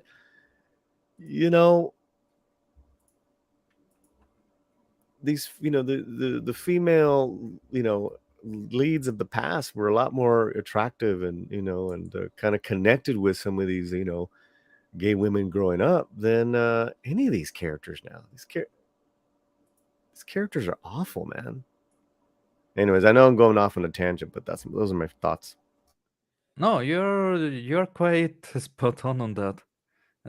Even the people that are supposed to be the target audience, they don't like that. They just don't like any of what's going on. It's pretty simple. Those people enjoy entertainment as much as anybody else. Why should you lower the quality of entertainment to pander to them? Makes no goddamn sense whatsoever. Mhm. So That's yeah, And tenemos amigos en el chat. Ángel, Hola Ángel, ¿qué tal? Fletcher, Linda Carter. yep. Muy cierto. I mean, we can do a whole stream on Linda Carter. Man, those tights. That's all I'll say. Hola, Rey. Hey. But that's a good point. Linda Carter, Raquel Welch. Then in the 80s, Sarah Connor, Linda Hamilton, Mm-hmm. Sigourney Weaver. And these were all very different looking women from each other, but they were considered, babes back, and they were cuties. Yeah, something that has been bugging me since I saw The Force Awakens? Yeah. Daisy Ridley, she's hot. She's really hot. If you have seen her actually trying to be sexy, she can melt you. Oh, go They watch. dress her as a potato. Yeah. She was horrible. Go see Murder on the Orient Express with Daisy Ridley. Oh, she's killer. Absolutely, Mhm. beautiful, and acting her part well. And even in Death in the Nile, Kenneth Branagh knows how to direct sexy. Yeah, Gal Gadot. she should be one of the sexiest white women on Hollywood. Gal Gadot is technically not white, that's why I'm not counting her, but she's prettier, let's be honest. But Daisy Ridley, she should be huge just because of her beauty, and nobody cares. Yeah. She was I mean, you horrible. talk about someone who got you talked earlier about Robert Rodriguez, being screwed over. I don't think not compared to Daisy Ridley. I don't see her working at all right now, man. That's sad. That's Yeah. really sad. It's really sad.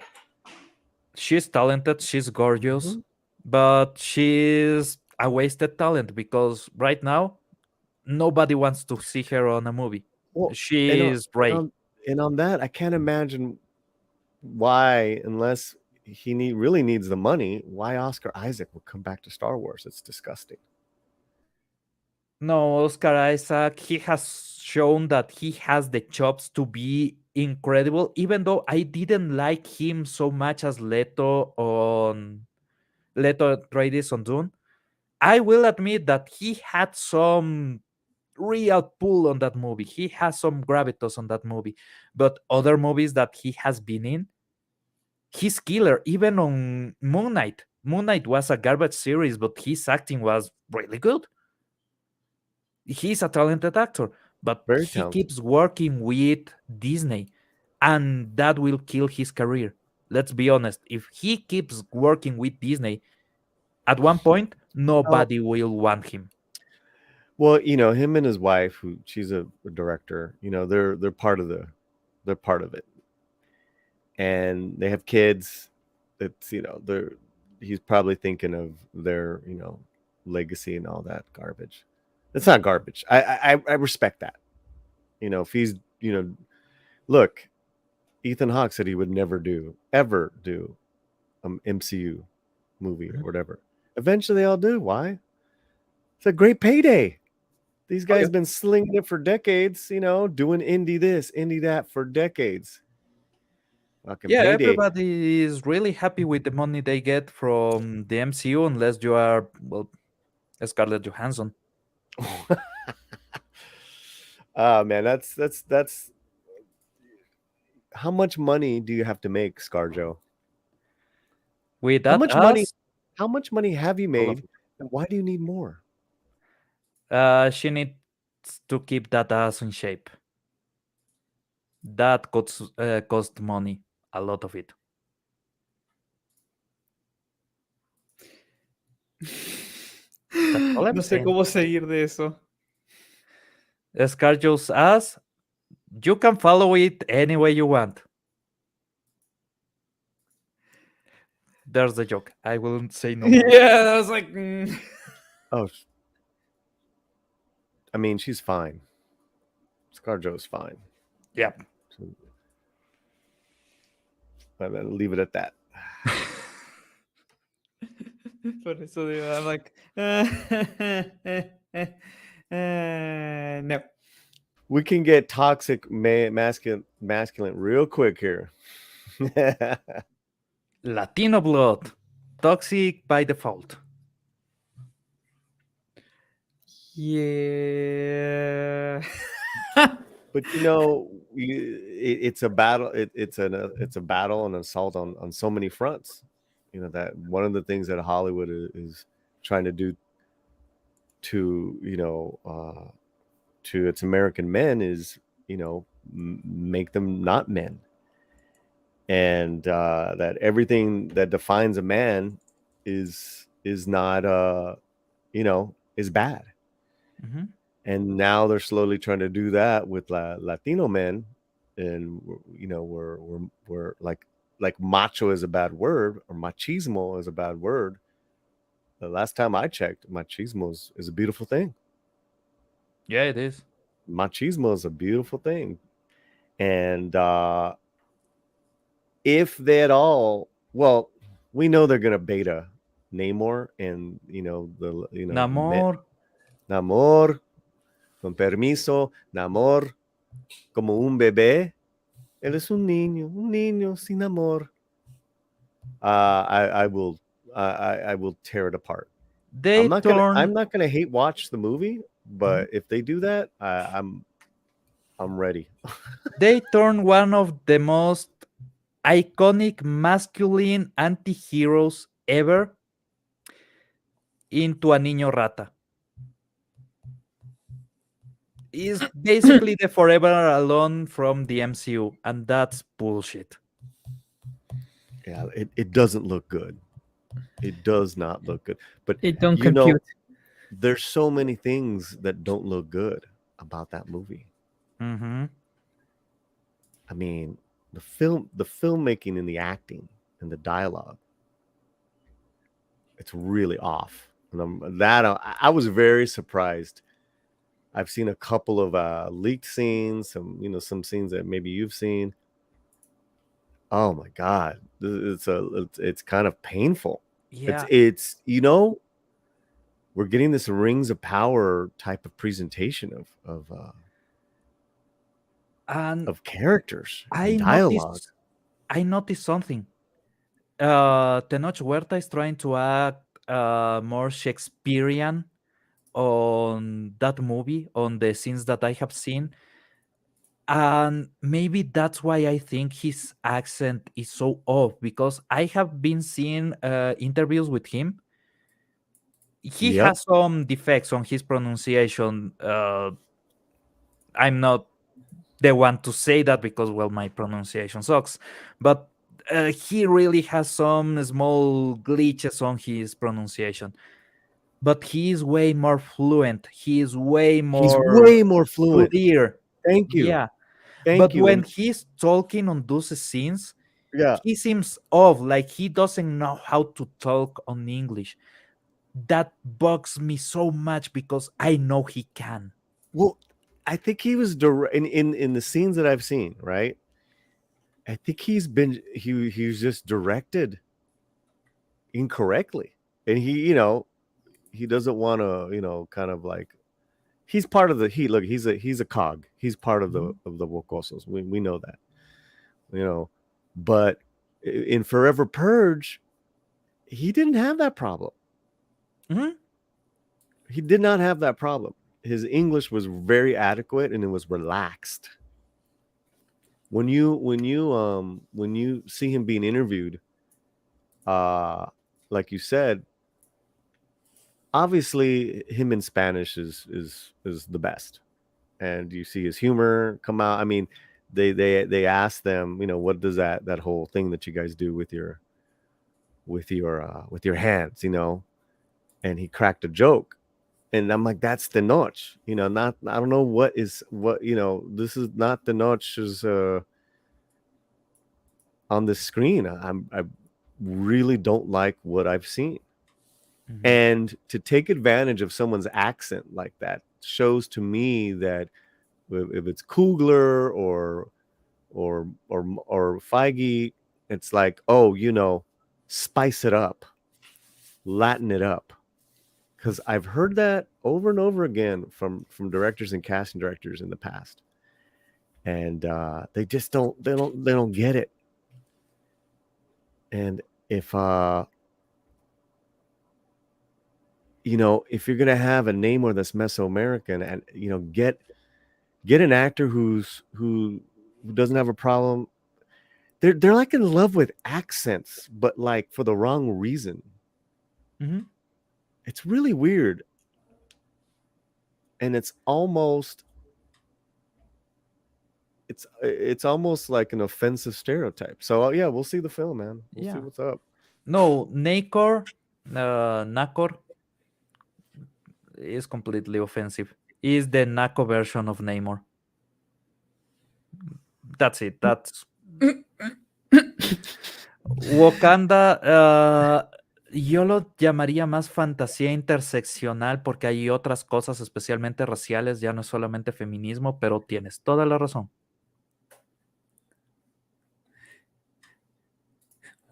Dios mío. Cuando lo dijiste yo me quedé como... Naco. Nakor. Es Nakor. Es la versión Naka de Namor. Colonizer, it's okay. Let's say we go with what you're saying. He wouldn't, if he was having trouble speaking English, which I never got in the comic because he spoke English. They also, he would, speaking English would be beneath him. He would just be speaking his native tongue, which is in this case Maya, right? In the comics, is more like a mix between English and telepathy, but yeah. Right, but like, so Colonizer,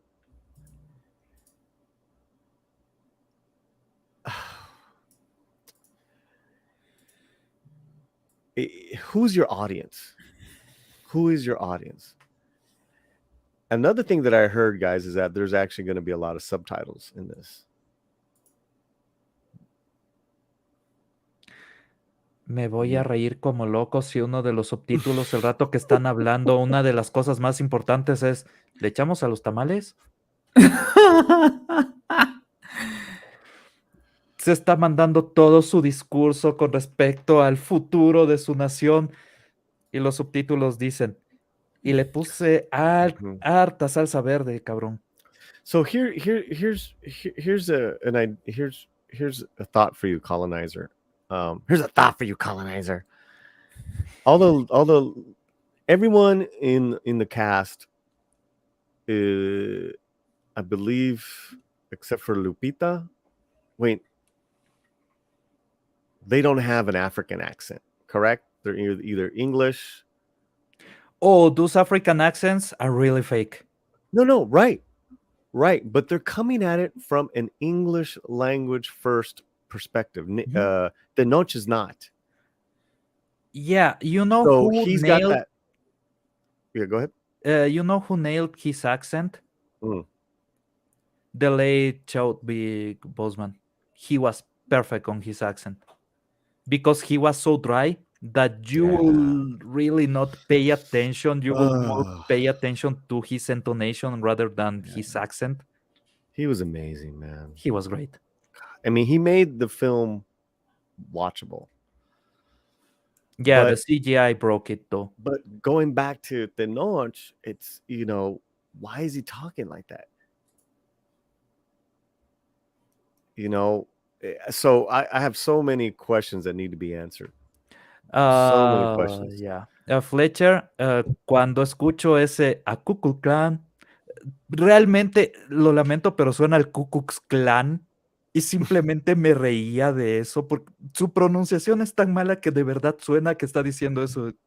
Mi cerebro era, le falta una capucha blanca. Diego, why don't you let people know what Fletcher's saying for our English Okay. speaker? Yeah, Fletcher está diciendo. No, pardon, okay, we're saying English is if he spoke Tolteca, Maya, or any other, you can see it. But Mhm. come on, with that calling me Kukulkan. Yeah, but Mm. he pronounced it, the can in a way that sounds clan. The But Kukulkan. see, this is the Hollywood point of it. This is the Hollywood point of it. Okay, so and this is and I've witnessed this, and it is never going away as far as how they see Latinos. Okay, all right. So Diego, you're coming in to audition for this lead role as a gang member in a movie. Here's your line. What are you looking at? Okay, are you ready? Uh-huh. Okay, and action. Pinche cabrón, ¿qué mierda es eso?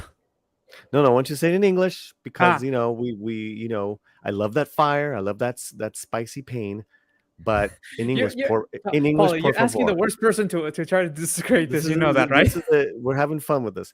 Okay, this is your audition. Take 2. Yo, Holmes. What the fuck is that? Okay, the line is, "What are you looking at?" No, but I'm trying. Okay. That's what I'm trying to think. And Again. go. That's your line. This is your line. Uh, And action.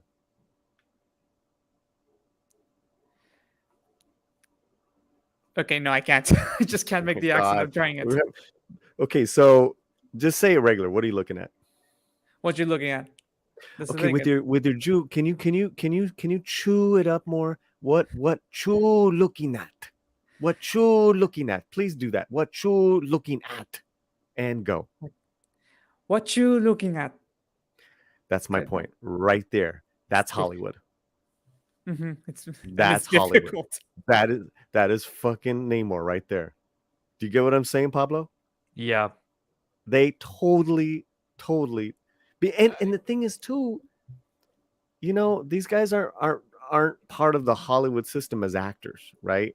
Because no US Latino actor, they would say, hey, yeah, I'm not comfortable talking like that. Mhm. Imagine trying to do that to Oscar Isaacs. Oh, sí. Anyways, I see that in the performance so far of those scenes that I've seen. Fucking awful, man. Fucking painful. All right, I'll stop. No, this is sort of complimentary. Lo que me molesta es la falta de respeto a la geografía. Los aztecas están en el mar Atlántico Norte y Wakanda está en el sureste africano del mar Índico. No tiene sentido de que se den chingadazos. Basically, geographically speaking, one is in the North Atlantic, the other one's in the, Indian Ocean.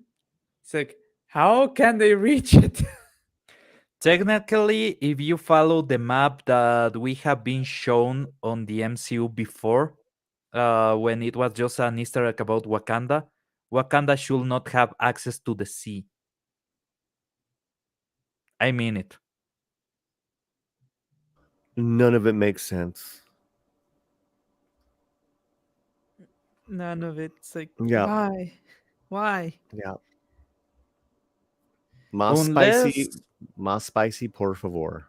Yeah, unless Wakanda has a lot of access to pirates, and that will change a lot of Captain Phillips. That's a movie I will watch. T'Challa saying, "I'm the captain now."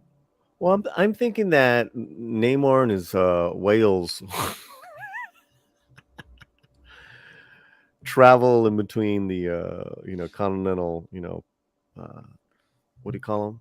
Plates underneath, and so probably underneath they'll get up into they're they're gonna go the back door, Wakanda back door.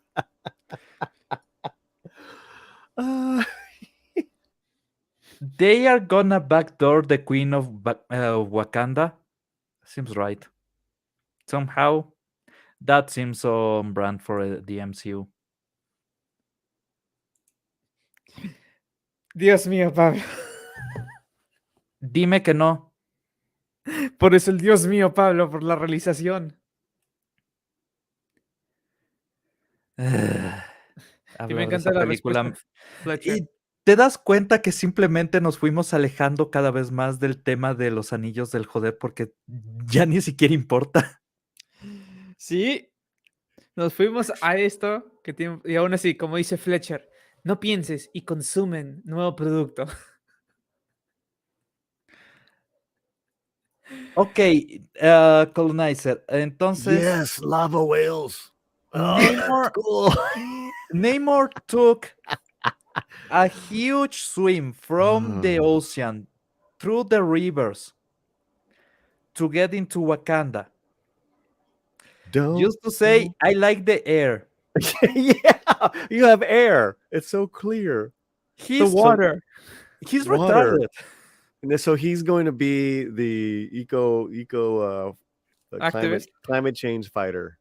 By the way, that if you follow the comics, he was an eco-terrorist because people were messing the seas, especially one of the issues he had at the beginning of the character was with Pearl Harbor because of the contamination on the ocean after that battle.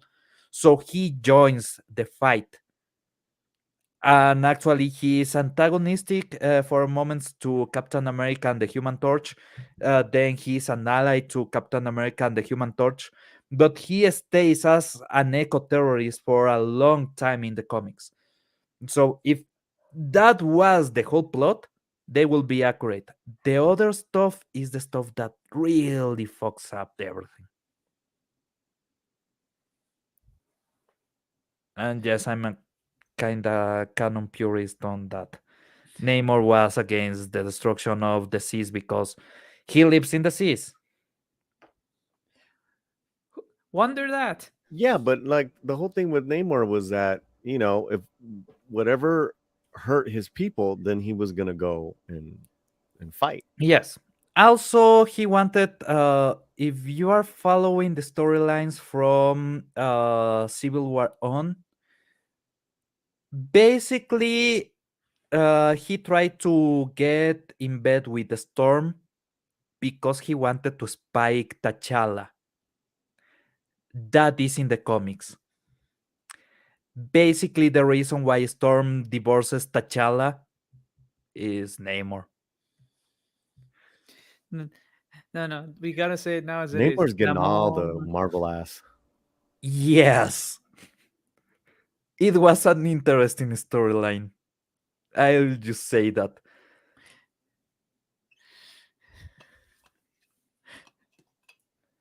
Nacho Mortenberg.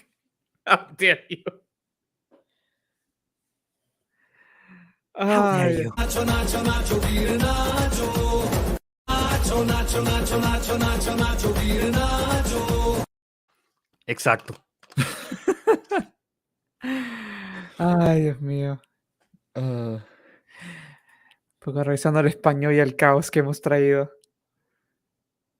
Ahora sí hemos estado caóticos, pero Es que también Amazon ha estado caótico. Todas las noticias estaban caóticas porque casi no hay nada y al mismo tiempo hay cosas caóticas. lo peor es que muchas de las cosas que íbamos a hablar durante el tema de Amazon, las hablamos durante el tema de HBO Max porque están conectados a Amazon a través de la infraestructura, así que básicamente fuimos recto a esa noticia y ahora solamente nos queda burlarnos de Nacor.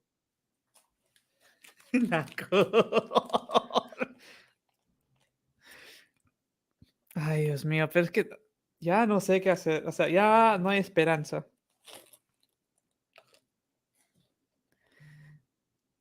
No hay esperanza para nada. Honestamente. Yo, a ver, voy a hacer esta pregunta en español y luego en inglés para que Pablo también participe porque me gustaría escuchar su opinión. Tú, Pablo, y de yo también al chat, ¿crees de que si hacen un hard reboot, por así decirlo, del MCU, ya? No tanto como que borran todo, sino dicen como que comenzamos una nueva fase 1, ¿no? Tratando de enmendar ciertas cosas. Ujú. ¿Tú crees que ahí Marvel podría comenzar a recuperarse como marca? Y estoy hablando en un caso hipotético donde estamos siendo generosos. No estoy hablando como que hard reboot, pero misma gente, sino hard reboot donde la Todo directiva cambia. actual ya no esté. Puede ser cualquier nivel de mediocridad de directiva después, ¿entiendes? Pero estamos dando que ya no es la actual Ujú. y están haciendo todo un hard reboot a Marvel comenzando con una nueva fase 1. ¿Tú crees que eso podría ayudar a que la marca de Marvel se recupere? Tengo estipulaciones para una recuperación. Primero, no pueden empezar de nuevo con Iron Man. Es más, si es que soy honesto, tendrían que empezar por Old Timey. Tendrían que hacer Capitán América. Ahí meter a Namor, meter al original Human Torch. Dejar que básicamente Capitán América quede en el hielo. Y Ajá, después ir directamente a los Cuatro Fantásticos. ajá. Con los Cuatro Fantásticos tienen que básicamente tratar de estructurar todo el sistema de cómo funciona el mundo, darnos una idea real de después de los eventos de la Segunda Guerra Mundial, qué pasó, cómo es Ujú, que el mundo aceptó a los superhéroes o no los aceptó. Después de los Cuatro Fantásticos metes a los X-Men ujú, y en cuanto tengas establecido X-Men y Cuatro Fantásticos, empiezas primero con los Inhumans y con Iron Man. ¿Por qué? ujú, No te estás siguiendo de nuevo a vamos directamente a Avengers. Vas a empezar a ampliar. Necesitas tener una cantidad muy diversa de historias para contar. A ellos, a Disney le encanta decir, tenemos una diversidad de historias. No, todas son exactamente lo mismo. No, necesitas irte a diferentes géneros. Necesitas cambiar completamente la aproximación ujú, a esto. Entonces, los Cuatro Fantásticos te dan una oportunidad de hacer algo más eh, sobre la familia, sobre la importancia del uno y el otro, sobre los valores, y luego te vas lentamente hacia el lado de Iron Man. No es el Iron Man que conocemos en el MCU, que está bastante diluido. Es un alcohólico, es una persona que está demasiado centrada en su ego. Y viene el punto en el que tiene que tomar la decisión. ¿Voy a defender al planeta o no? Ese es el verdadero sentido de Iron Man. Él, a pesar de todos sus defectos, sigue protegiendo al mundo. Entonces, vas lentamente introduciendo el lado más oscuro, más psicológico de Marvel, mientras tienes la oportunidad de hacer algo más whimsical con los X-Men. ¿Por qué? Los X-Men no necesariamente tienen que ser oscuros, tiene todo el background de racismo, tiene todo el background de xenofobia, que eso existe realmente en los cómics, pero ujú. funciona de otra manera. Y hasta cuando no vayas a hacer el Registration Act, no necesitas llegar a esos niveles.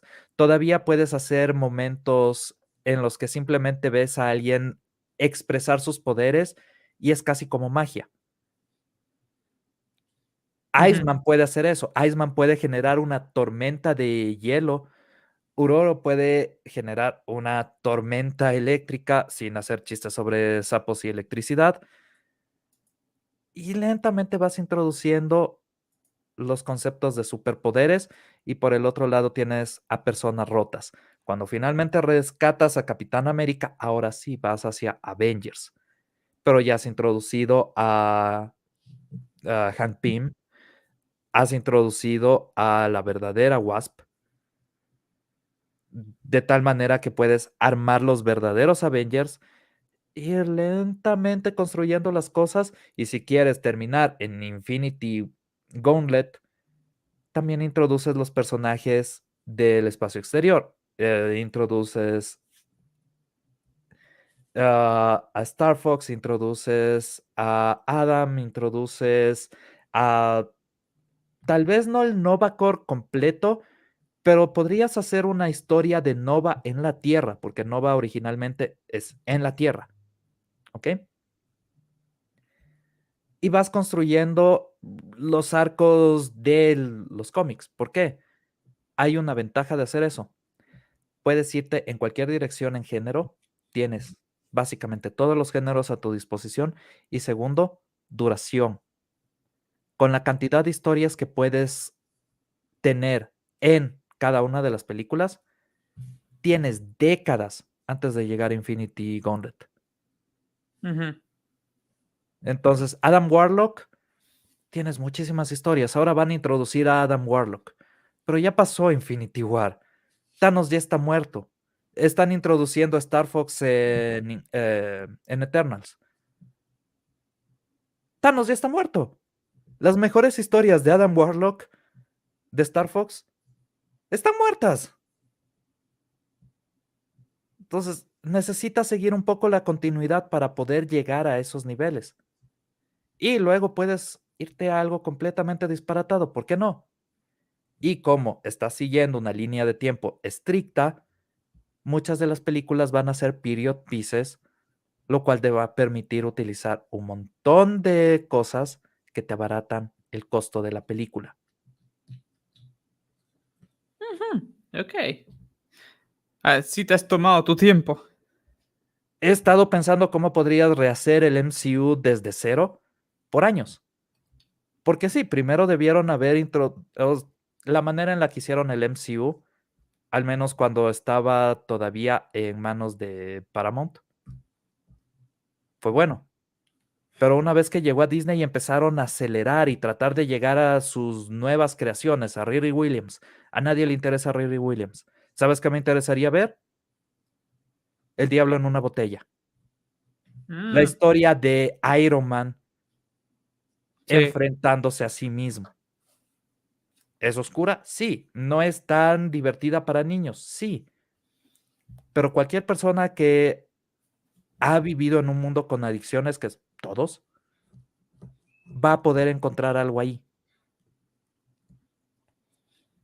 Entonces, es una historia fuerte, es una historia fenomenal, es una historia oscura. Iron Man es un personaje sumamente oscuro. Es por eso que cuando finalmente él está del lado del gobierno, cuando hacen el Superhuman Registration Act. Superhuman Registration Act, lo crees. ¿Por qué? Porque él todo el tiempo estuvo en ese balance entre su oscuridad y su deseo de control y su deseo de ser una buena persona. Entonces, esa es la cristalización de los dos conceptos juntos. Necesitamos que el gobierno haga algo. Los superhéroes tienen que ser parte del gobierno, los superhumanos tienen que ser parte del gobierno para proteger a otros. Y Capitán América es, no, nuestras identidades pueden permanecer secretas, necesitamos anonimato, y tienes el lado de Spider-Man que está entre los dos mundos. Y una de las razones más importantes por las que afecta Civil War es el hecho de que Spider-Man muestra su identidad y eso termina en la tía May siendo disparada por Kingpin, que lastimosamente borraron toda esa historia gracias a One More Day, pero antes de eso, era uno de los mejores puntos a los que había llegado Marvel. ¿Por qué? Habían seguido todas las líneas perfectamente hasta un punto donde los personajes tenían sentido. Sus posiciones en el mundo tenían sentido. Ujú. Y bueno, profundo ahí, Pablo. Justo quiero agregar a esto. Dice: el problema con los X-Men es que Hollywood los encasillan en agenda woke o serán como los nuevos cómics de X-Men de woke siendo malvados, pero el guión te quiere obligar a creer que son los buenos. De nuevo, Rey Arturo Negro, el chiste del ejercicio es reboot así, duras. Sí, la única película que creo que ha entendido completamente a sus personajes es X-Men 2. Hablo en serio, esa es la única película en la que realmente los personajes han funcionado como deberían. Han tenido las relaciones entre ellos como deberían y la manera de actuar como deberían. Hasta ahora no he visto otra película que sea tan perfecta en la manera de caracterizar a sus personajes. ¿Por qué? No era simplemente wocosidad. Sí, hay ese momento en el que los padres de Bobby están rechazándolo y el hermano llama a la policía y todo. ¿Y en qué termina? En el hermano viendo cómo los policías mueren en medio de una lluvia de fuego por su culpa. Y teniendo que ver además cómo su hermano se va. Entonces, no es simplemente un le vi feo y soy el malo por eso. Hay un nivel de expresión de conciencia en eso, de que el hermano tiene que enfrentar que por lo que hizo, por creer que él está ayudando al deshacerse del fenómeno de su hermano, costó vidas, causó destrucción y destruyó a su familia. Hay un verdadero efecto. El hermano de Bobby va a sufrir el resto de su vida las ramificaciones de su estupidez. Y al mismo tiempo tienes a Bobby en el cual realmente no se enfocan tanto de fui rechazado por mi familia. ¿Por qué? Porque él ya había vivido con eso durante años y era parte de la escuela de Xavier por años. Así que él ya había enfrentado todos esos demonios. Era su familia la que no. Esa película es mucho más inteligente de la que creen. Sí, literal. Véanlo A otra ver, vez. sí, ya me provocaste. Polly, Yes. hi. Polly, just a quick. Hi. I was Hi. asking about if Marvel were to do a hard reboot, okay, Uh-huh. and start a new Phase One again. Do you think that would bring back the MCU, like Marvel Cinematic Universe as a proper thing, like people's minds, and have more credibility? And when I'm talking hard reboot, I'm literally meaning hard reboot. No Wokoso, no nothing like that. They're trying to be more like the beginning. Basically doing the Zaslav. Yep. Okay, and what is your question? Do you do you think that would help Marvel recover its image? Of course. But I mean, like, how? Because Pablo already had an entire plan defined. It's like it has to happen this way. Um, Do you think it has to be very comic oriented, or you still think that if they do their own like storylines, they could do it as long as they sort of respect more the you know essence and spirit of the comics? what I would do is just go back to the kind of like the OGs. Fantastic Four, the Hulk, Captain America, and you go from there because there's still a generation alive that really loves the Fantastic Four, and do it properly from there because there's so many characters that interact with those guys. Mm-hmm. And the X-Men, but anything short of that. So I mean- yeah, sorry, I was busy working on some other stuff. But what was your plan? What's your 10-point plan, Pablo? Real fast. I will start right back up again with Captain America. I will get Namor there. I will get the Human Torch, the original Human Torch that was an android there. I will basically freeze Captain America, then go with Fantastic Four, go with X-Men, setting up the way that the world works with superpowers after everything that happened on World War II. Also, Mhm. all these movies can be period pieces. That's an extra bonus.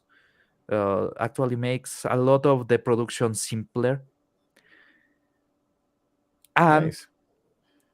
slowly you will go presenting all the different aspects of the MCU until you actually go to Iron Man and you present the darker side of Iron Man. You go with the devil in a bottle. So you have him fighting with his addiction, fighting with his personal issues, and then you start assembling the Avengers with the real characters, with Hank Pym, with the Wasp, with the real Thor. So they need to make Thor as it was at the beginning of the MCU, that was more theatrical, because that's the Thor on the comics, and start establishing the world from the cosmic perspective, so you can take decades to get into Infinity Gauntlet.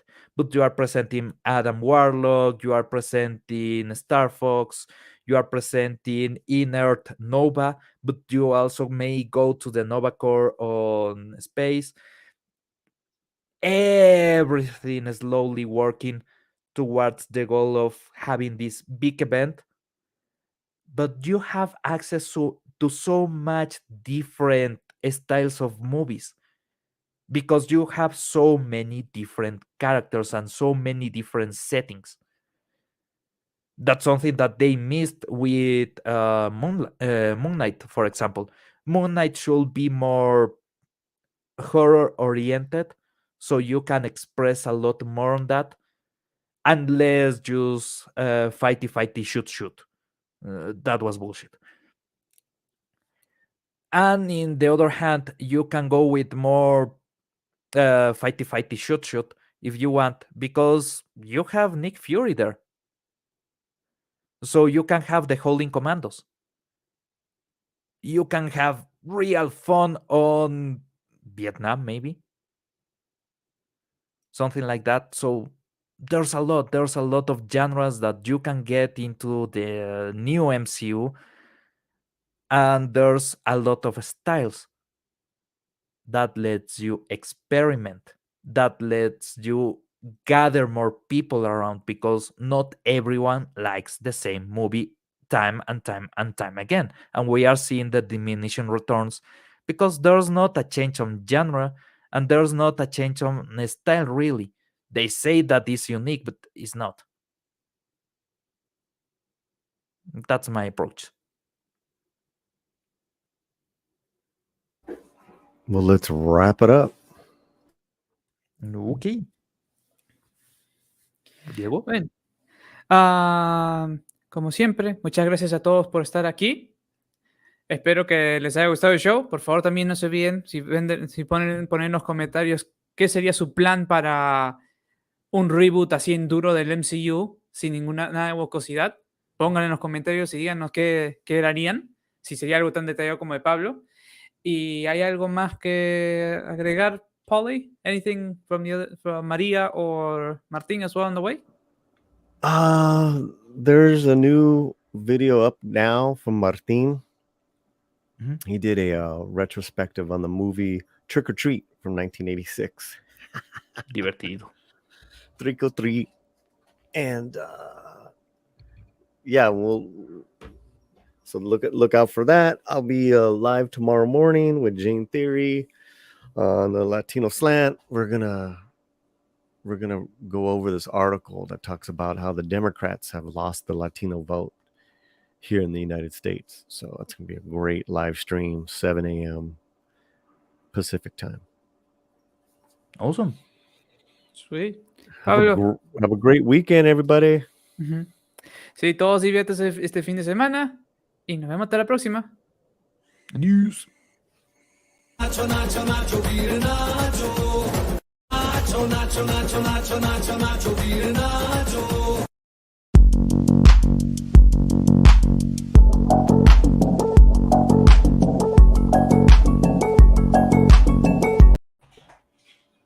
Gracias, Jesús. Gracias. Siempre como de último minuto su propina al stream. Gracias por los nachos. Muchísimas gracias, Jesús. Fletcher, Tim Possible, Ray Arturo, Severón y Iván. ¿Qué más? Mucha gente. Chronicle. Mucha gente. Mucha gente estuvo ahí. Mucha Muchas gente. gracias a todos, como siempre. Caballero. Nos vemos.